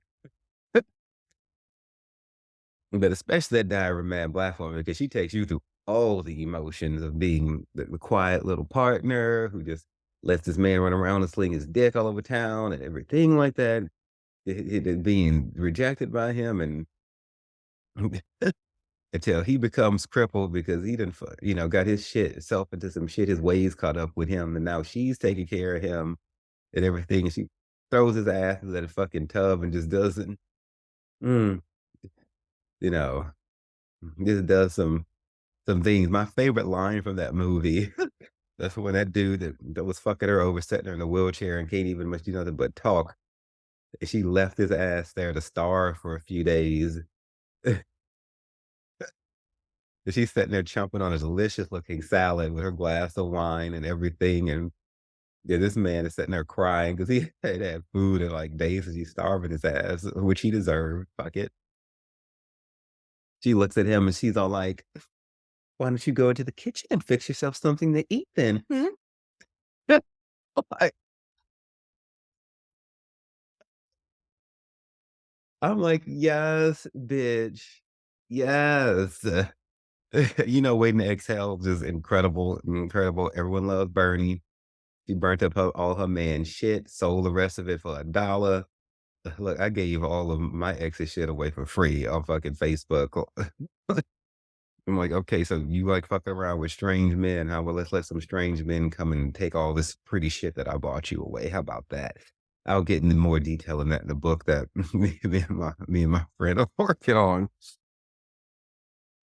So, and what's love got to do with it is all about, how Tina Turner became Tina Turner after getting the shit kicked out of her and forgetting who she was and trying to kill herself from being in a relationship with a narcissist who that I know of the day he died never regretted or repented from what he put Tina Turner through. He was basically like, yeah, I hit her, I'll do it again.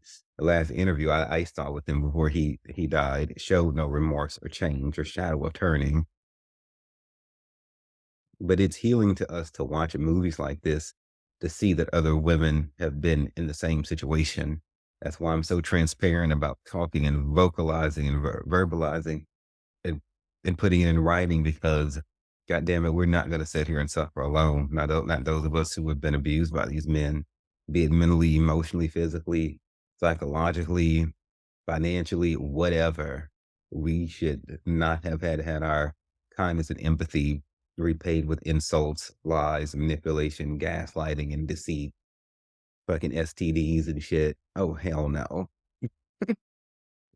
All because somebody can't get over their little boy issues when there's a litany of therapy and shit and psychedelics and shit to help you, maybe with the psychedelics, because the shamans did tell us in the ayahuasca ceremony pretty much that if you full of shit, that the shit's not gonna work. So you can't like enter into a psychedelic ritual knowing that you're just there for bullshit. You might as well just stay home. But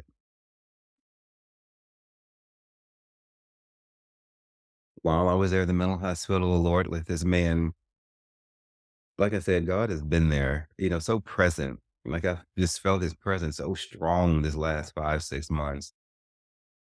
And thank God I was fasting at the beginning of this year anyway. I had planned to fast. I was seeking, another outpouring of the Holy Ghost into me and into my life. Before I discovered those texts on Christmas morning, but I did not let that stop me from fulfilling my vows to the Lord, though, because I had already promised that I would do that. And so I'm there in the mental hospital coloring, working on one of these mandalas here. And this dude who he had a stroke and he had like this dementia sort of thing, so he'd be kind of like just carrying on by himself. And I'm sitting down coloring.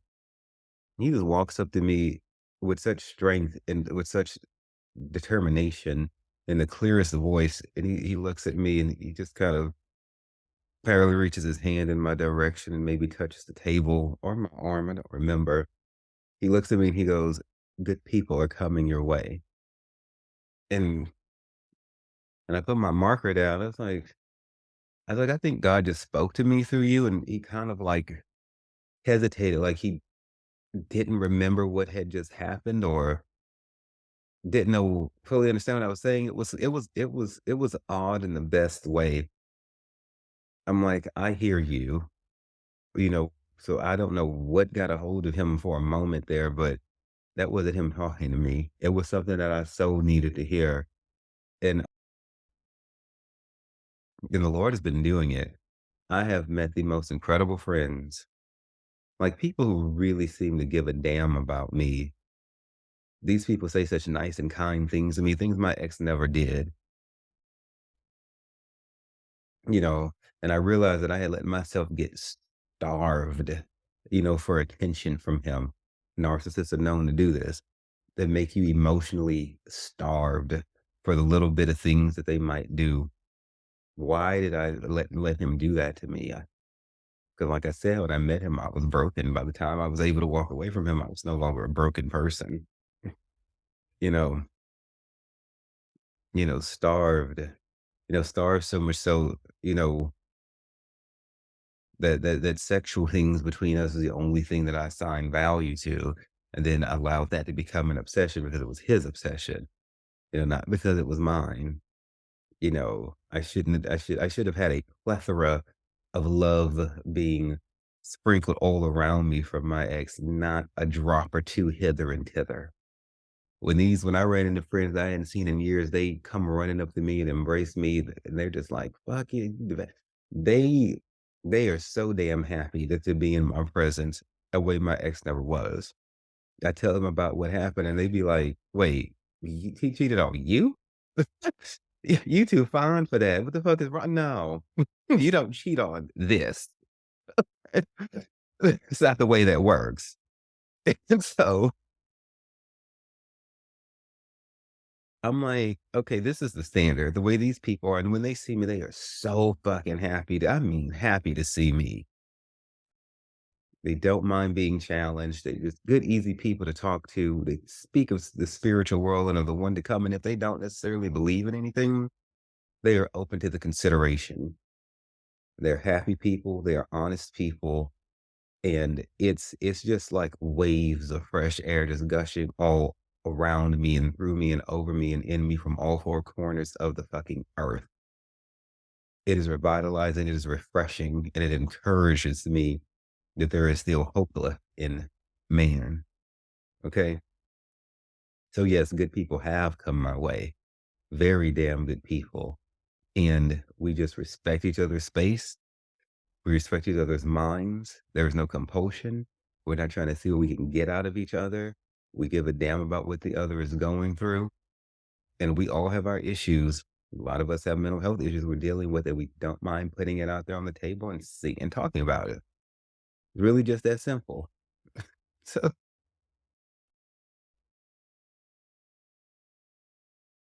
so I mentioned archangels earlier. I want to talk about the the angel Michael. Now, we've given them this term archangel, okay? In the Bible, there's really only two angel names, it's Gabriel and Michael. These other names come from people who claim to have that been giving them. I'm not saying taking that from them or not. So so in the book of Daniel, Michael is described as one of our princes, one of the great, one of the strong angels, uh, and as our prince. People believe him to be the strongest angel. We see, I think it is in the book of Jude, where Michael is arguing with Lucifer over the body of Moses. Why they were fighting has to do, I think, with some sort of ancient tradition, but why they're fighting over a body like that had to do with some sort of ancient tradition. Michael, therefore, is Lucifer's equal, not God's. God and Jesus and the Holy Ghost don't have any kind of equal. So in a lot of movies, you'll see people saying like, God, fighting, the devil. No, in the Bible, the Lord sends Michael to fight the devil because there is no fighting God. And so I had been feeling angels started coming to me like in human form when I was a child. Okay, I speak about this in my memoir and different shows that I've been on or that people have had on my show. I don't ask them their names because it doesn't matter. You know what their names are. What matters what they've come to do and say. And I'm careful not to step into this realm of angel worship, which, certain religions, i.e. the Catholic Church does vehemently and it's widely accepted. Again, another one of those things, I don't care how popular it is. you know, we're not supposed to worship anything but God, period. You know. And so, but I felt, specifically like I, I specifically felt Michael. And I thought back on this time when Evangelist Nelson was in church prophesying and going forth in the spirit as she does. And she called this woman up. In those days they would call you up, to the front and prophesy to you and tell you what was going to happen and what was going on and what had happened and everything as the spirit would move. And everybody would tell you Evangelist Nelson's prophecies are always 100% accurate and true, period. There's a litany of people who can witness to that. And she called this woman up there, and this woman was holding herself like I had never seen an adult do before. I know what she was going through. Hell, she might have had a narcissistic fucking man in her life. Shit, that's something that'll make you wobble like that on your own 2 feet as you're trying to stand. Jesus Christ. And as the woman was walking up, Evangelist Nelson was like, as you coming up here, Michael is walking with you. It- I don't know why I found that hard to believe. And I'm, a quick believer. I have felt the presence of Jesus himself come and walk through the aisles of that church. And the Holy Ghost for sure moved strongly in that church. And I could accept this, but why would she said Saint Michael in particular? I found that so hard to believe. I reject whatever that spirit of unbelief was that tried to come up in me, to try to come upon me like that. But I was like, why? Is because I think people say angels can't be more than one place at one time. Okay, God could empower them to do that if he wanted to, 'cause he can do any bloody thing he feels like. But I don't know. It's just one of those things like, okay, I don't know where that unbelief came from. We're just gonna like swat that away, and I repent myself of ever even letting such a feeling like that come into me. But But nevertheless, I remember what she had said, about how the angel Michael was walking with this woman. You would think somebody with Michael's level of responsibility to go from arguing with Lucifer. Now it says in the Bible how at the end times, Michael will stand up in order to defend the nation of Israel. I'm like, he got, warring factions of angels to lead, to kick demon ass and such. Yet he also is dispatched to tend to like one human at a time. This is a great thing to me. But in the Bible, it talks about how the very hairs of our heads are numbered. Well, in my case, my beard kind of don't have any hair left at the top, but in that how we are the apples of God's eyes. Why not? It's something that I had to wrap my head around, and I've been visited by many angels in my dreams, but mostly physically. But so during these last 5, 6 months, at some point, Michael came down here, and it's like because I kept this, my mind just kept going to him, and him. That's how I know. And I had a dream about him. I don't know, within the last like week or so, and in this dream, Michael looked like he didn't look like some rosy white angel with red rosy cheeks and that. He looked like a cloud. He looked like a cloud that had like rainbows coming out of it and maybe like a horn or an instrument or a trumpet or something like that. He was a composition of things. Okay. It was a dark cloud. Not all darkness is evil. Because the Bible talks about how the Lord, I think, wraps himself in darkness. Light and darkness are the same before him. Perhaps this represents the mysterious nature of Michael, but they say that even Lucifer's body was composed of instruments. Like he did not have like the regular makeup of most angels, okay, so to speak. So this is just how hard God has fought this last 5 or 6 months to both keep me alive and to keep it really to give me a new mind. It's like the dream I was talking about at the beginning of all this. When you go through a fire, everything gets destroyed. I asked the Lord to give me a new mind, a new soul, a new body, a new heart, a new point of view, a new perspective, a new everything. That's how worn and ragged I was after dealing with all of this stuff with Ethan. There wasn't no dividing left. I lost myself somewhere along in the relationship anyway. The destruction of the relationship and finding everything out took whatever of me that was left and just torched it and lit it on fire.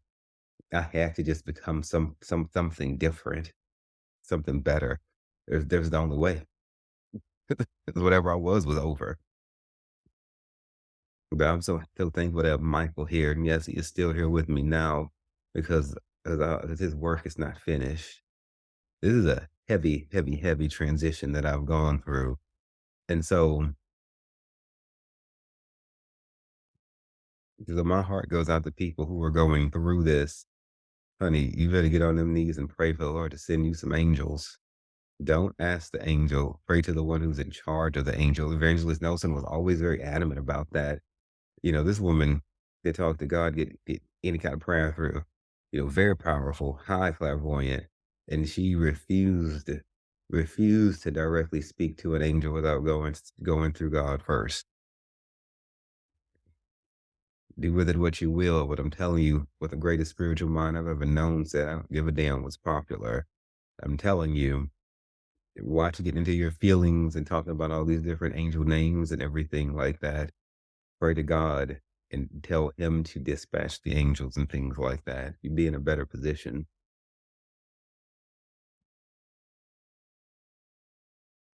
Overall, my dreams have improved since I left my ex. I keep seeing myself dancing. I've been seeing a lot of cats lately. Things like that have to do with feminine independence and things like that.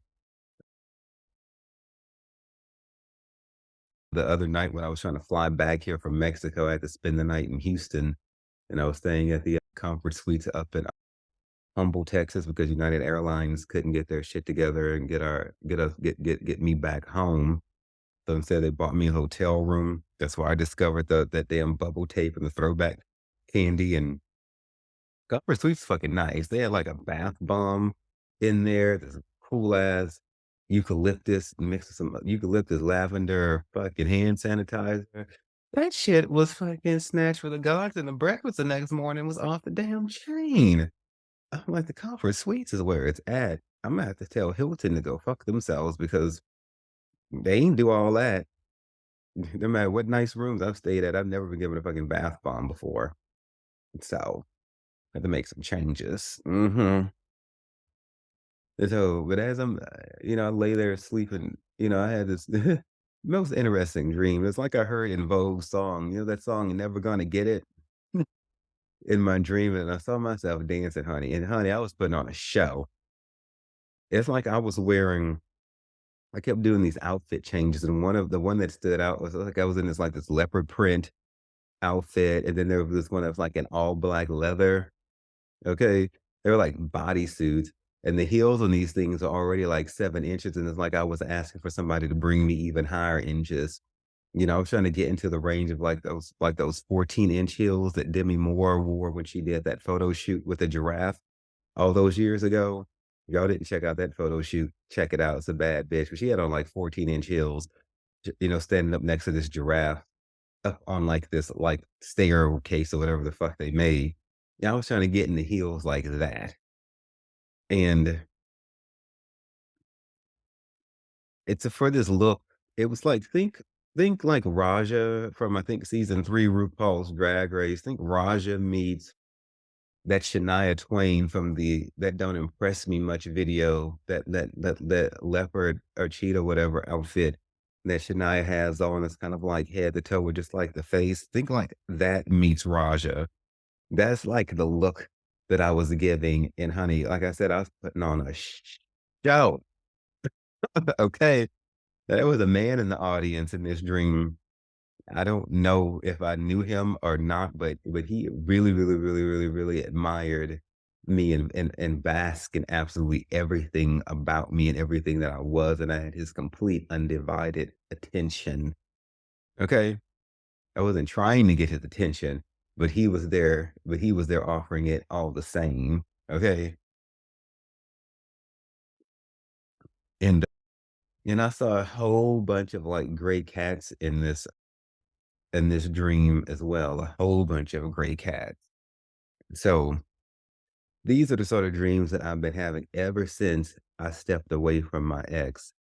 And I just keep seeing myself freer, happier, clearer minded, loved, admired, not begging for attention from a man, got them or got them ready to be on deck with their admiration of me and with their love of me. I had a dream about lapis lazuli, which is like this blue stone here. Okay. Mm, yeah. This is lapis lazuli. So I went and looked it up. And then I bought me, she had a couple of pieces to wear around my neck. This is coming from crystaldreamsworld.com. Also go in the show notes probably. It says lapis lazuli helps a person understand their spiritual journey and develop their intuition. It is a powerful stone to create clarity of mind and communication. It is often called a truth crystal, as it also ensures that the words you speak are in alignment with your personal truth. It can also be used to protect an environment when placed in all four corners of a room. This gemstone helps expand awareness, intellect, increase psychic abilities, overcome depression, and relieve anger. It is also a good stone to bring to work because it helps one to aim high at your goals, attract promotions, recognition, fame, and success. Choosing the lapis lazuli stone for you involves picking the one that calls to you. Yet the bluer the lapis lazuli stone, the more powerful it will be. This gem works with the third eye chakra and is considered to be a Sagittarius birthstone. Now, I am a Sagittarius, so I don't know if this necessarily will work like this for everyone out there. I just thought I would throw it out there to show you what it is has been studied to do. It's interesting to me. There's a lot of people who don't believe in God, but will believe, say, in the power of a gemstone. Well, it takes a whole lot of faith to believe that a blue stone can do all this. What I just read was just one paragraph from the page. I didn't even read it all. So, is it because you can touch the stone? You know, it, we can believe in stones, but it takes faith to believe in both. What about God, man? What about God? Seashells, seashells, like fucking seashells, like out the fucking ocean seashells.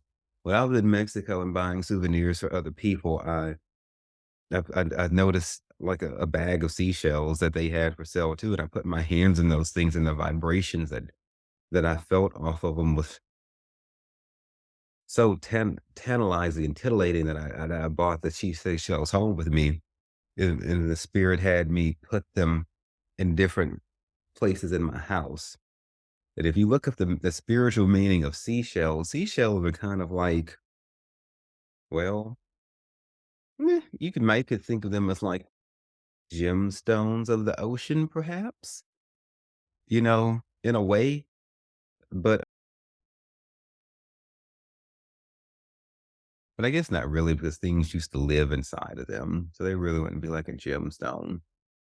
Conch shells, clam shells, things like that are mainly what was in that bag or what we consider to be like a seashell. Interestingly, put your ear up to a conch shell, you can hear like the ocean in it. No matter how big or small that thing is, they all carry, the ocean within them. So I'll invite you to do your own research on seashells, but I'll just suffice it to say they have to do with helping you to transition from one phase of life to the next. Many things I looked up they say they have to do with transitioning from this life into the next life. This made sense to me because getting out of a relationship with a narcissist, especially a covert narcissist like what I had, like I said, you were in for a transition. Like that dream that showed, my mother on a fire in that car.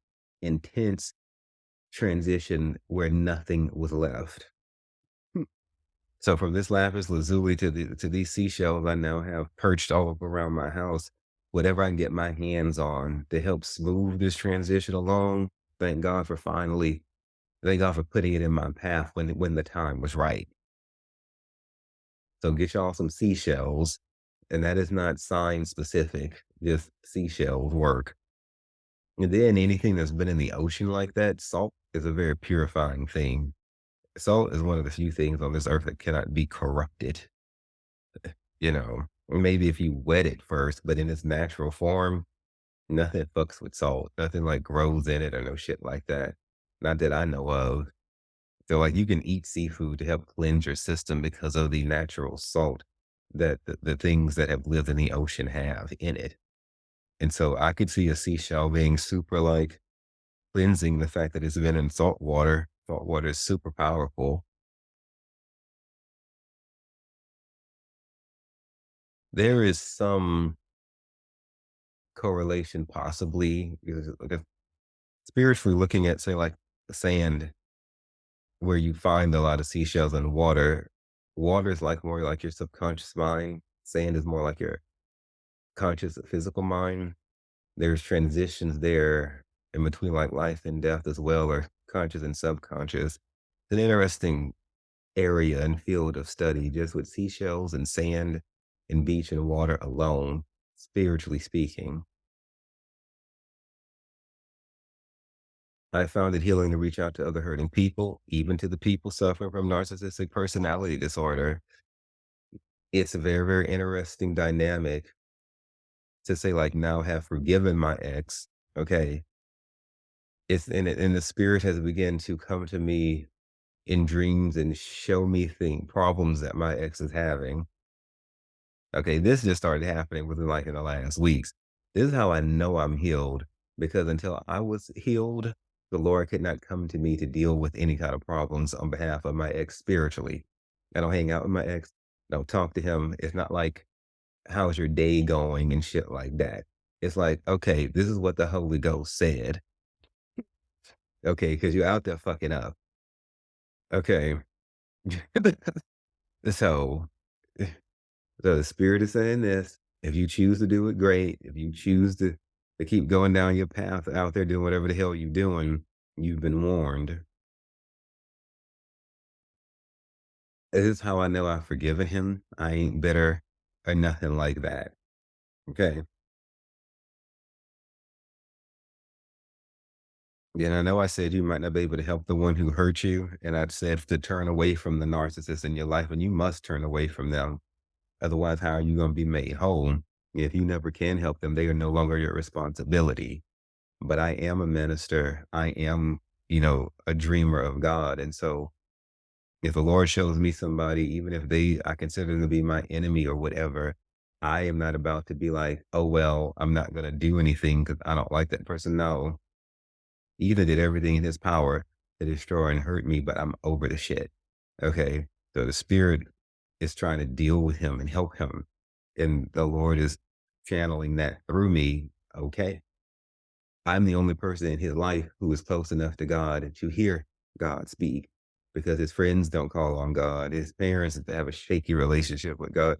He didn't know anybody who's close to God, to even get a message to him. And so, and which is fine. I mean, it's like whatever, I'm called to help whoever God sends me to, period. My life is not my own. And so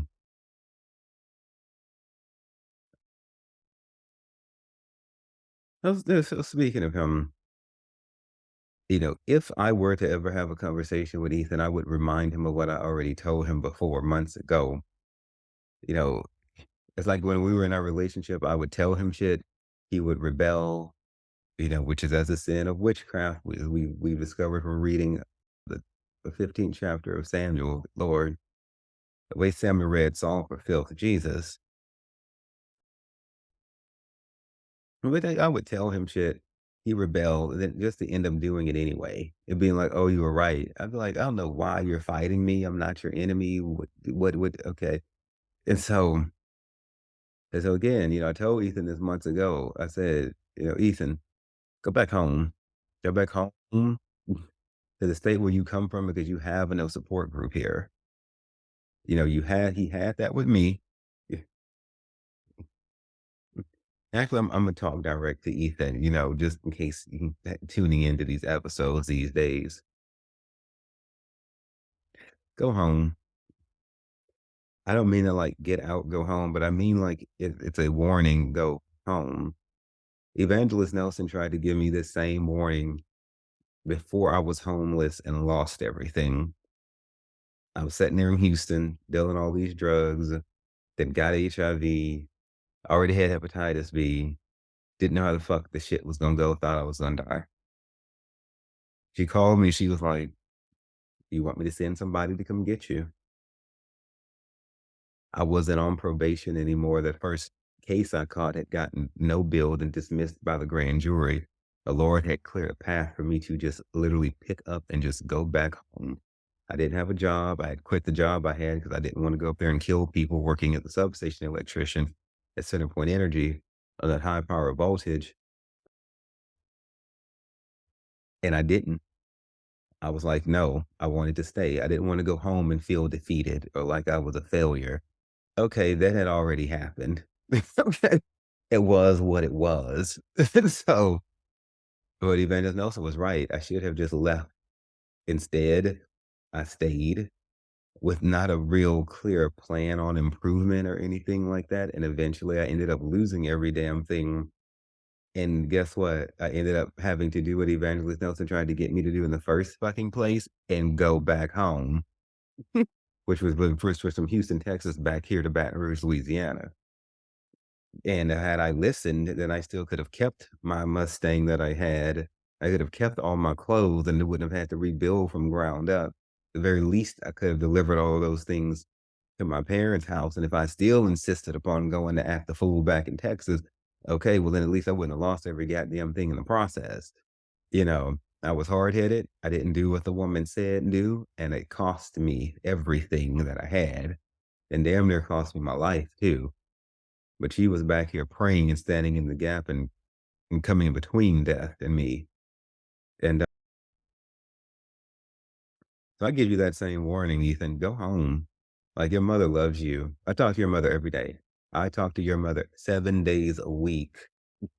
And she's had to go through her own healing process and dealing with everything that has come of this and with all that she's learned about you. But the woman doesn't judge you. She doesn't hate you. You know, she wishes you would come back home. Mother doesn't want anything but to have her children, especially when she knows they're in danger, right up under her so she can see what the fuck is going on. Okay, I put my mother through this enough to have learned this. I am not a mother. Okay, but I have seen the pain that it has caused my mom to worry about if I'm gonna come back home alive or if she gonna get that call in the middle of the night that I'm dead or whatever. Ethan, your fuck buddies, as you like to call them, are not your friends. If I could borrow a line from Brittany Murphy, those hyenas are not your friends. You use them, they use you. And the Bible talks about how the Lord will take your lovers and turn them against you because they're not your friends to begin with. It was only transactional. It is an unsafe thing to continue to expose yourself to people that you barely know. Okay. I had a dream about you, and it's like in this dream, you were back, at home with your 4 or 5 friends, whoever it was that you grew up with, and it's like y'all were playing basketball. I think you were holding a basketball and maybe trying to get me to come with you or something. Well, we know that's not going to happen. And we were never big into sports. Basketball in a dream could mean like cooperation and teamwork. I think that you have that with your friends, but at the same time, basketball would also speak to the way that you trip yourself up because that basketball also cuts off your path as you're dribbling it. It's hard to walk a straight line and play that particular sport. So it has to do with self-destructive tendencies and self-destructive behavior. You have no network here, coworkers, maybe gamers, maybe, but with the state of mind, that you've been in for what I've seen, what's been revealed to me in my dreams, whatever it is that you out there doing, Ethan, is not of God and is not helping you. It is hurting you and you are devolving and going down. And what the Lord is trying to do is build you back up.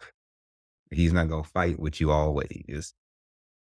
And so you do not have unlimited time to get your shit together and to fix this mess that you made. But it can be fixed, but you're going to need help to do it. You need to go home, you know, to be back in your environment because you're going to need to go back to where it all began. You know, when I was with you, your dreams never moved past high school. You always dreamt about being back there. You have too many unresolved issues from your youth. You need to go back to where it all started, piece it together, pray about it. You get the right type of psychotherapy, which I have discussed in the other episode that I dedicated to other people, to everyone suffering with NPD. I already talked about the things that can be used to heal y'all. That is what I would suggest. Go back home. There's no shame in admitting that it didn't quite work out.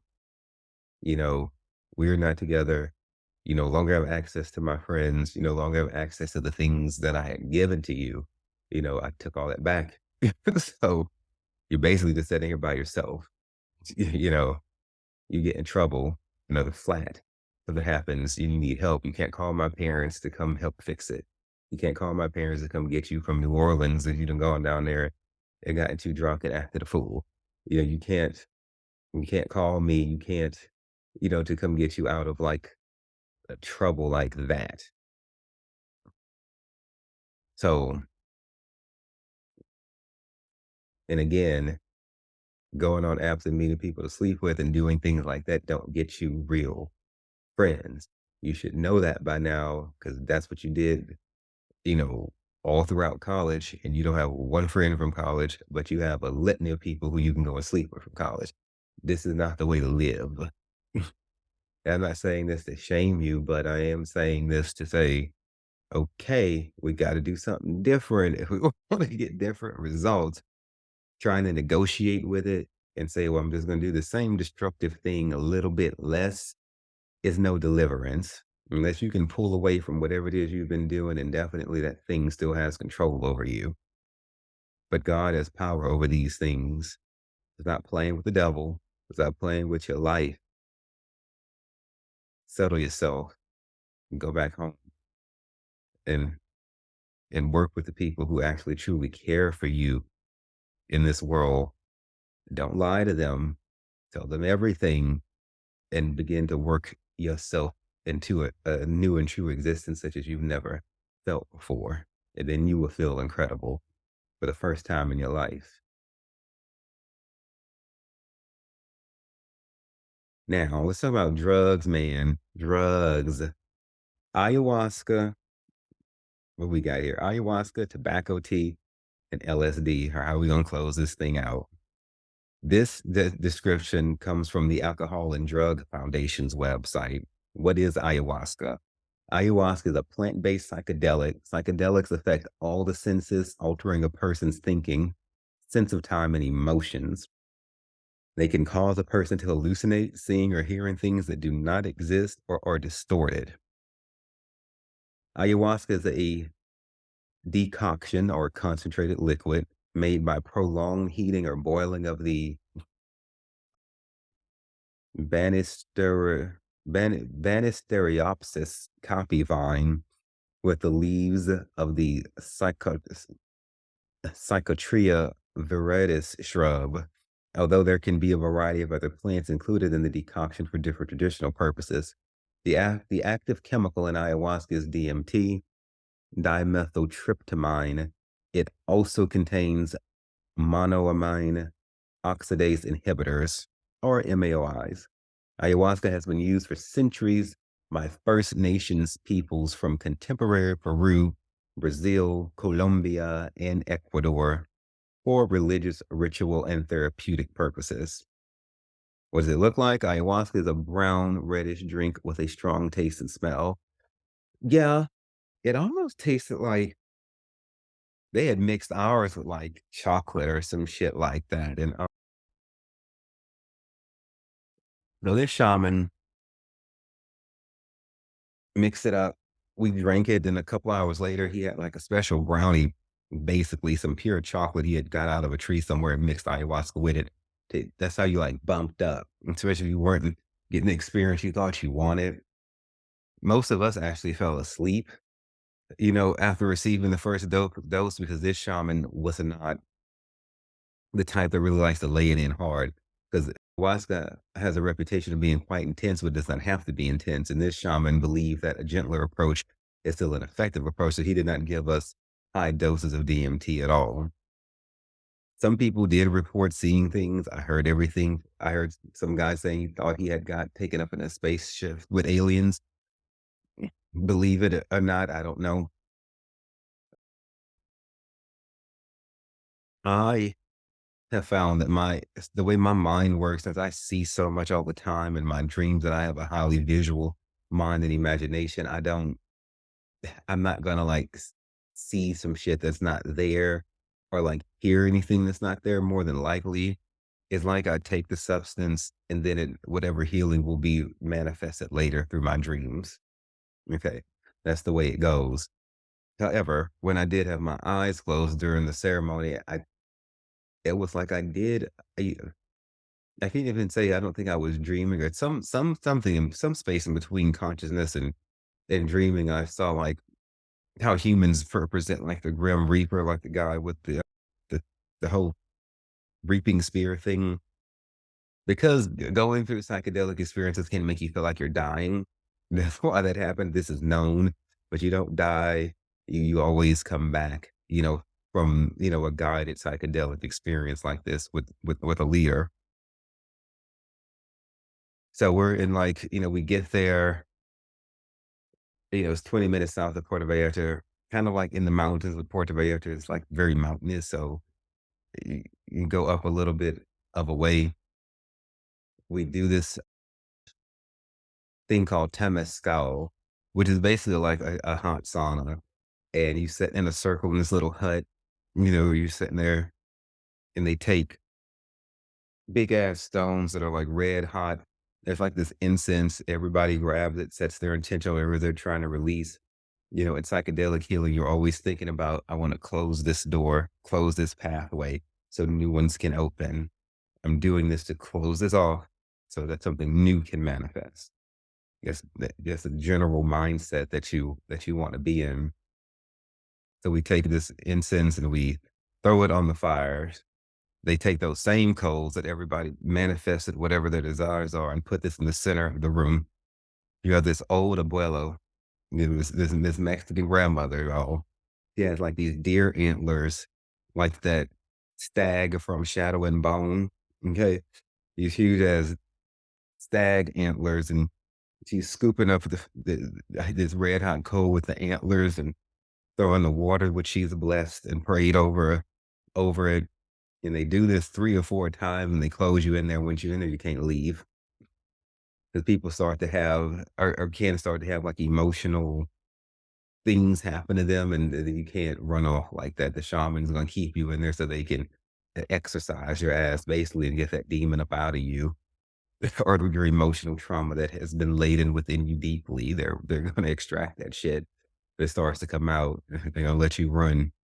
Uh, so we in there, and we just sweat. It's the way that you prep for the ayahuasca. We do the ayahuasca at night. We're still sitting around in a circle. There's no more than like say 10 people, although we had like 5 leaders, 5 shaman leaders.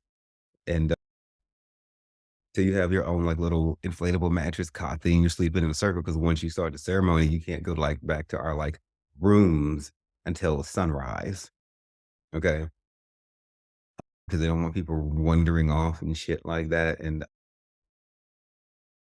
so you got to set it up. We had to set up however we wanted. So I had like some of these gemstones that you see here set up around the bed and everything at the head of the bed. My selenite going and everything.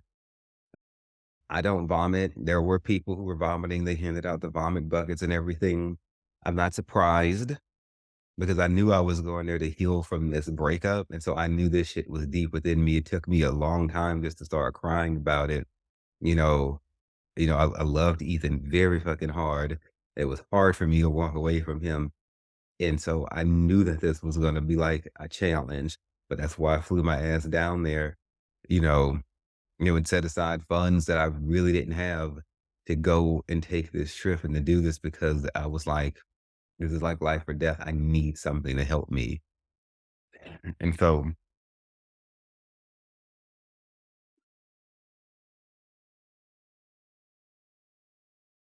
it felt kind of just like, just kind of like weird, kind of like coming down from like meth or something like that or crack. Just kinda like only it wasn't meth or crack. It's just like it just made me feel super uncomfortable in my body, which is a part of the process as all the trauma and the bad things that are in me are being unearthed and shook up. That's what I'm feeling. Shaman comes around and, he blew like he's smoking some type of tobacco or whatever. He blew that over my head, the shoulders and everything. They come with different feathers and different talismans and things to help, usher you through your journey all throughout the night. This stuff starts like in between like 9 and midnight and goes till sunrise. And so we did ceremony like this twice. In between the ceremonies, we took this tobacco tea. The tobacco tea was more intense than the ayahuasca. The tobacco leaves boiled into a tea. You drink probably about this much of it, probably like a couple of ounces. like what I have in my swank ass teacup, which I got from Dubai. And then you gotta drink like shit, 4 huge ass cups of water right after it to help mix it up because the point is to vomit it. And then we're just out here on this in this natural thing. There's like a stream running by, palm trees everywhere, and just natural. There's a natural oasis kind of thing. And people are vomiting the guts and glory all over the damn place. I'm sitting here and can't vomit anything. And they're like, you gotta drink your water. I'm like, I'm drinking this water. Yeah, drink it quick. I'm trying. Okay. The shaman had given me a second dose. I'm the only person who needed this. The second dose of the tobacco tea, and I'm drinking all this water. I did finally vomit, and when I did, the shaman looks at it and he's like, I see blood in it because it was like super. I guess relative to other people's throw up like more red, and he begins to describe how this has to do with just how attached I was to what I'm trying to let go. You know, Nevertheless, the tobacco tea is still in me, and it worked its way down, and the ayahuasca made me feel janky, but this tea had me feeling just like just just like, I don't know, death or some shit, or just whatever the fuck you could feel like a flu, or it's like like I just wanted to escape my own skin. But my God, Jesus, as he sits on his throne in heaven, when that shit passed through out of my system, I had to poo it out because it wasn't coming out any other way. When it finally came out of my system, child, I felt like I know I felt like a lotus lily floating away on the spring sun rays into the glorious misty mountain or some shit like that. That's fucking I felt fucking fantastic. And so, honey, I've heard the saying before, the way out is through. Okay, okay, okay. I'm more a fan of the tobacco tea than I was of the ayahuasca, but I'm gonna have me another ayahuasca experience again and see if I can get it done more intense and see. But I have a feeling it'll be in the same room. It is true what they say. The shaman told us to wait 3 days to drink or to do other drugs or anything because you're still in that experience, even though you may not think you're in that experience. And I was like, oh well, whatever. Hmm. I took my ass down in Puerto Vallarta and started drinking and ended up blacking out. I was like, well, the shaman was right. I should have fucking listened. Fuck.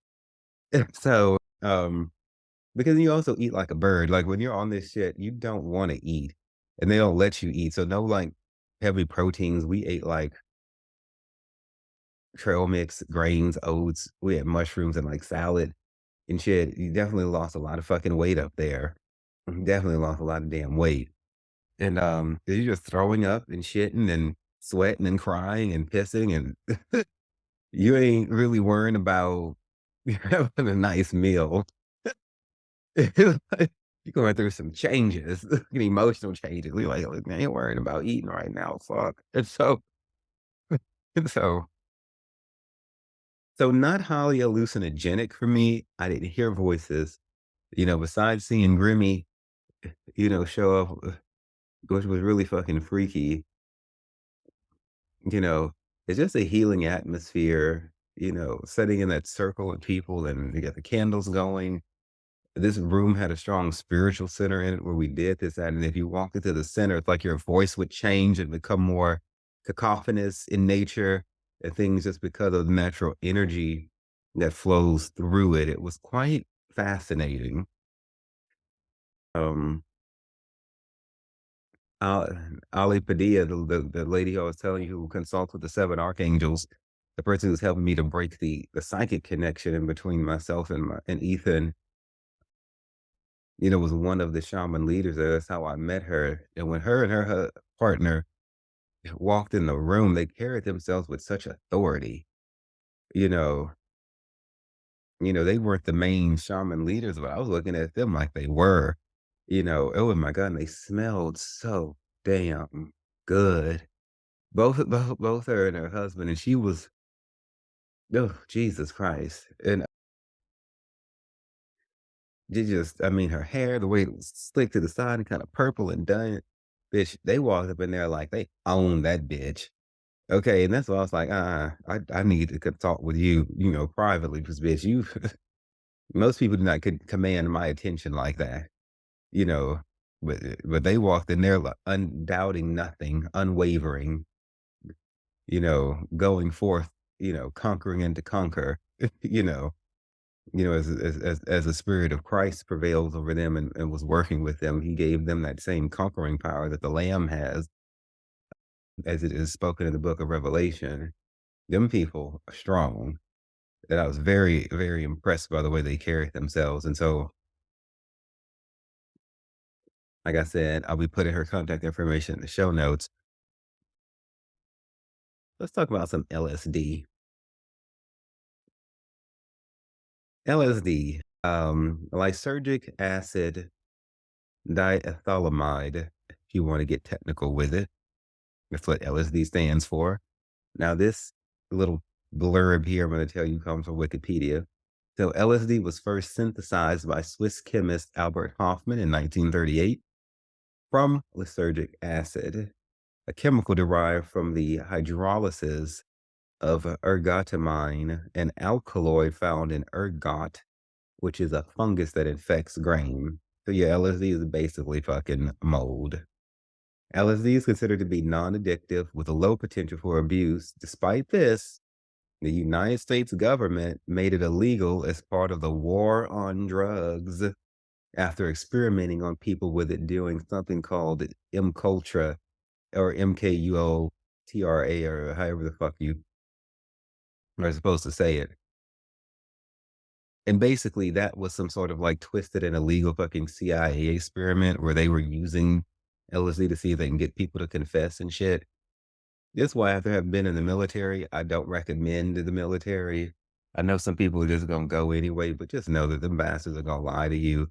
Our government is so full of shit. But I digress. Yeah. So after the government used it for what it's worth and saw that it wasn't addictive, they decided to just ban it anyway. Probably because they saw that it could actually help you.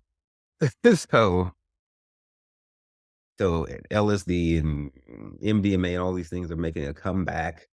I pray for the destruction of the war on drugs so that people can stop going to jail because people gonna do what the fuck they gonna do anyway.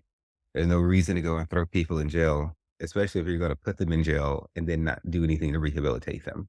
No time that I was in jail for drugs was I ever saw any kind of counselor for drugs, nothing. Absolutely nothing. You just sit there and plan your next crime you're gonna do when you get out. So, LSD has been the most effective psychedelic that I've taken with the least amount of need to ingest something. Like when I did shrooms for that first time in Oregon, it took 7 grams for me to even feel anything or start seeing visuals. Most people, it's like 3 grams, 3.5. 5 grams is considered like a big dose. Bitch, I needed 7.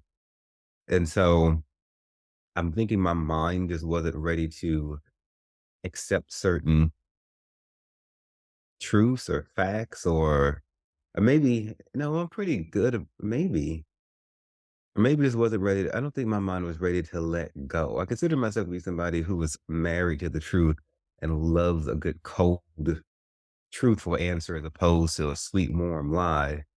You know, I just don't think my mind was ready to let go. I also think I had so much tension in me because I was still with my partner. And on that day, I was with him.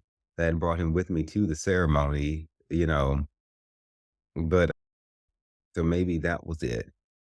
Well, I took this LSD square. I didn't cut it up. It comes in like a square thing where you can cut it and break it into force or whatever, or portion if you want to. I wasn't thinking that way.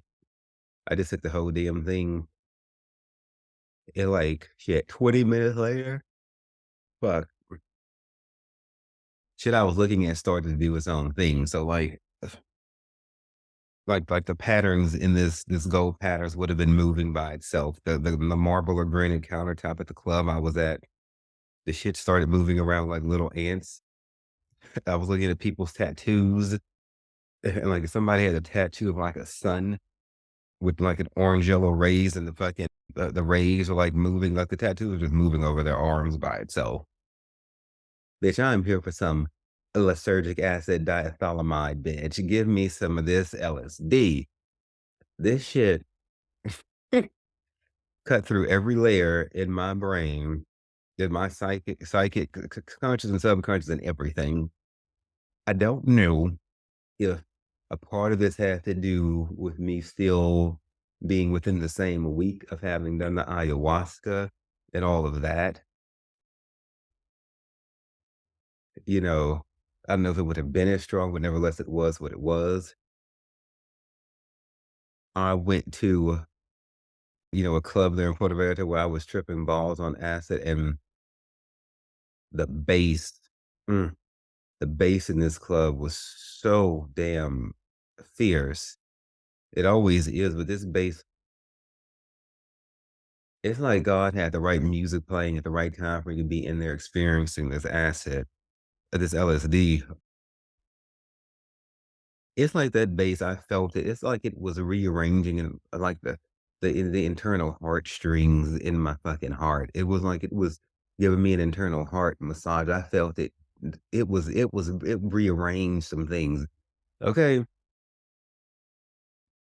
I laughed. I started laughing, and kind of like how a baby was like you said like and I was so happy to see this because, in a vulnerable state like that, you know, I didn't come to tears. I wasn't sad. I wasn't crying. I was laughing. This is when I knew I was on the other side of this thing, you know, and have sad thoughts. If I did think of my ex in that state of mind, it was from the angle of mercy and pity and compassion. It wasn't anger anymore. It wasn't hate. It wasn't rage. All of that was dissolved and boring death and gone away. And the LSD revealed this to me. Now, it wasn't wise for me to have done this shit without being with a friend. Do not recommend doing it alone. And so, but the Lord showed me a great kindness, and this guy showed up to me to talk to me. Yeah, he was trying to have sex, but I wasn't trying to do all that, especially not in that state of mind. But he was still nice all the same. And the interesting thing is, I feel like he was channeling my friend Demi Wild from the Hookup Horror Stories podcast out there in Los Angeles, the one who I told you at the beginning of the episode, who called me to check on your girl to see what was going on over here in Louisiana because she saw that I was melting down, from watching the shows and reading my blog and everything. She was like, "Girl," you know? Yeah. But this man just was so him. This man comes walking up to me. He has on the leather ball cap like Demi likes to wear. He's got the piercings going on, the tattoos. His voice sounded like Demi. At first, I was like, I wonder if this is an angel or if this person's real. When he started trying to like fuck it, everything, okay, well, you're definitely not an angel. And so, but he hung out with me, the whole damn night and everything, and we just like talked and danced and shit. And I was so fucked up. Sometimes I could dance, sometimes I could just sit there. I wasn't stuck, but I wasn't capable of actually moving. This is some shit that you really need to do if you're not gonna microdose it, where you could just be on a fucking couch somewhere looking at shit. The glow in the dark fucking paintings and shit that you see in clubs, the ones that look all green under black light, I never look at them. This bitch is the same, just as sure as I don't look at tattoos the same anymore.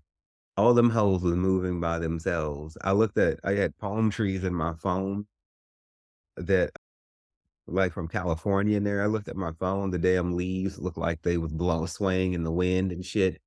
Okay. Like, you don't have to do anything else. You just sit there and look at shit, and the high will do it for you. And so I was high on that shit. I took it at 9 p.m. Bitch, I didn't get nowhere in the realm of sober until about 9 p.m. the next night. Okay. You better be clear your schedule. I was sitting in there under the in my bed, tucked away, honey, watching fucking Baby Yoda and the Mandalorian, and honey, fucking lightsabers and that interstellar star speed travel shit where it's all blue and glowy and shit. Bitch on LSD, girl, girl,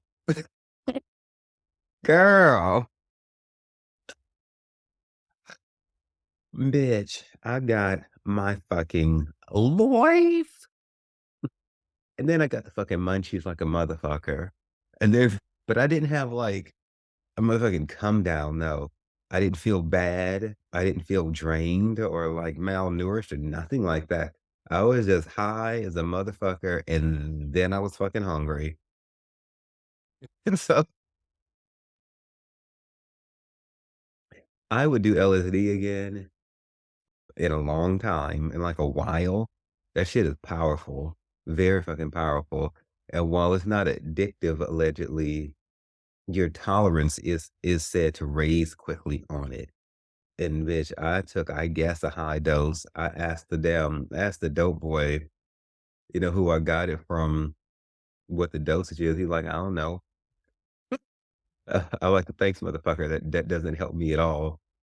And so and so and but I wasn't worried about it being, like, stepped on because they don't have fentanyl and drugs in Puerto Vallarta. They send all the fentanyl up here to the United States.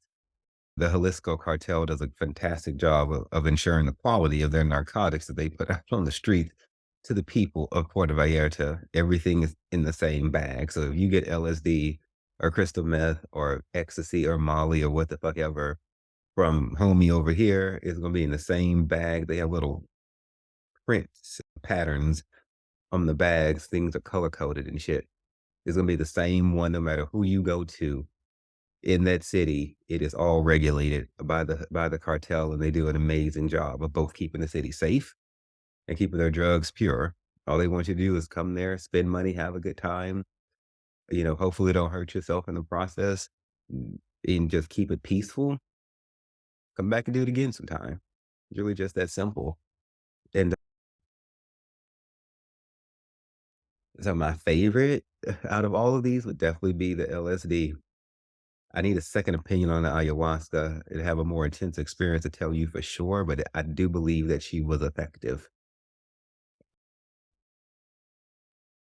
The tobacco tea was probably my second favorite to the LSD because I was able to actually vomit some of the shit up out of me, and and otherwise, I really think that it needed to take its time and go through my body, and it just to really extract all of that negative nastiness that I picked up from Ethan out of me, and everything that had rubbed off on me from that relationship.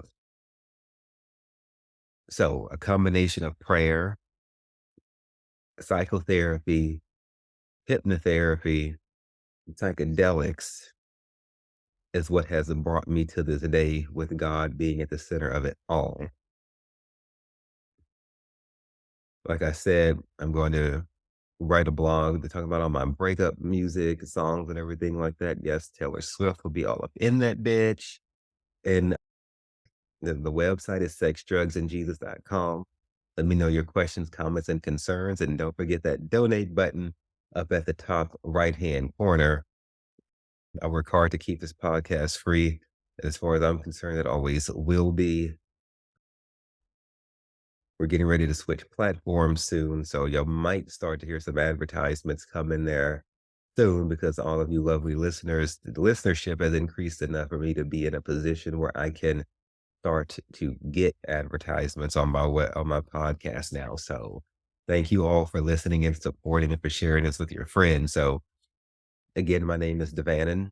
This is officially the longest podcast that I have ever sat down and done. It's now 6:08 a.m. And I think I started recording this around 2 a.m. So 3, 4, 5, 6. So this is about 4 hours that I've sat here. I probably need to break this one up into shorter episodes, but then again, I might not. You don't fucking know. I don't fucking know. To pray about it and see how I feel. I ain't one to really tease shit. I'm like, if I've got something for you to have, bitch, I'm just gonna let you have it.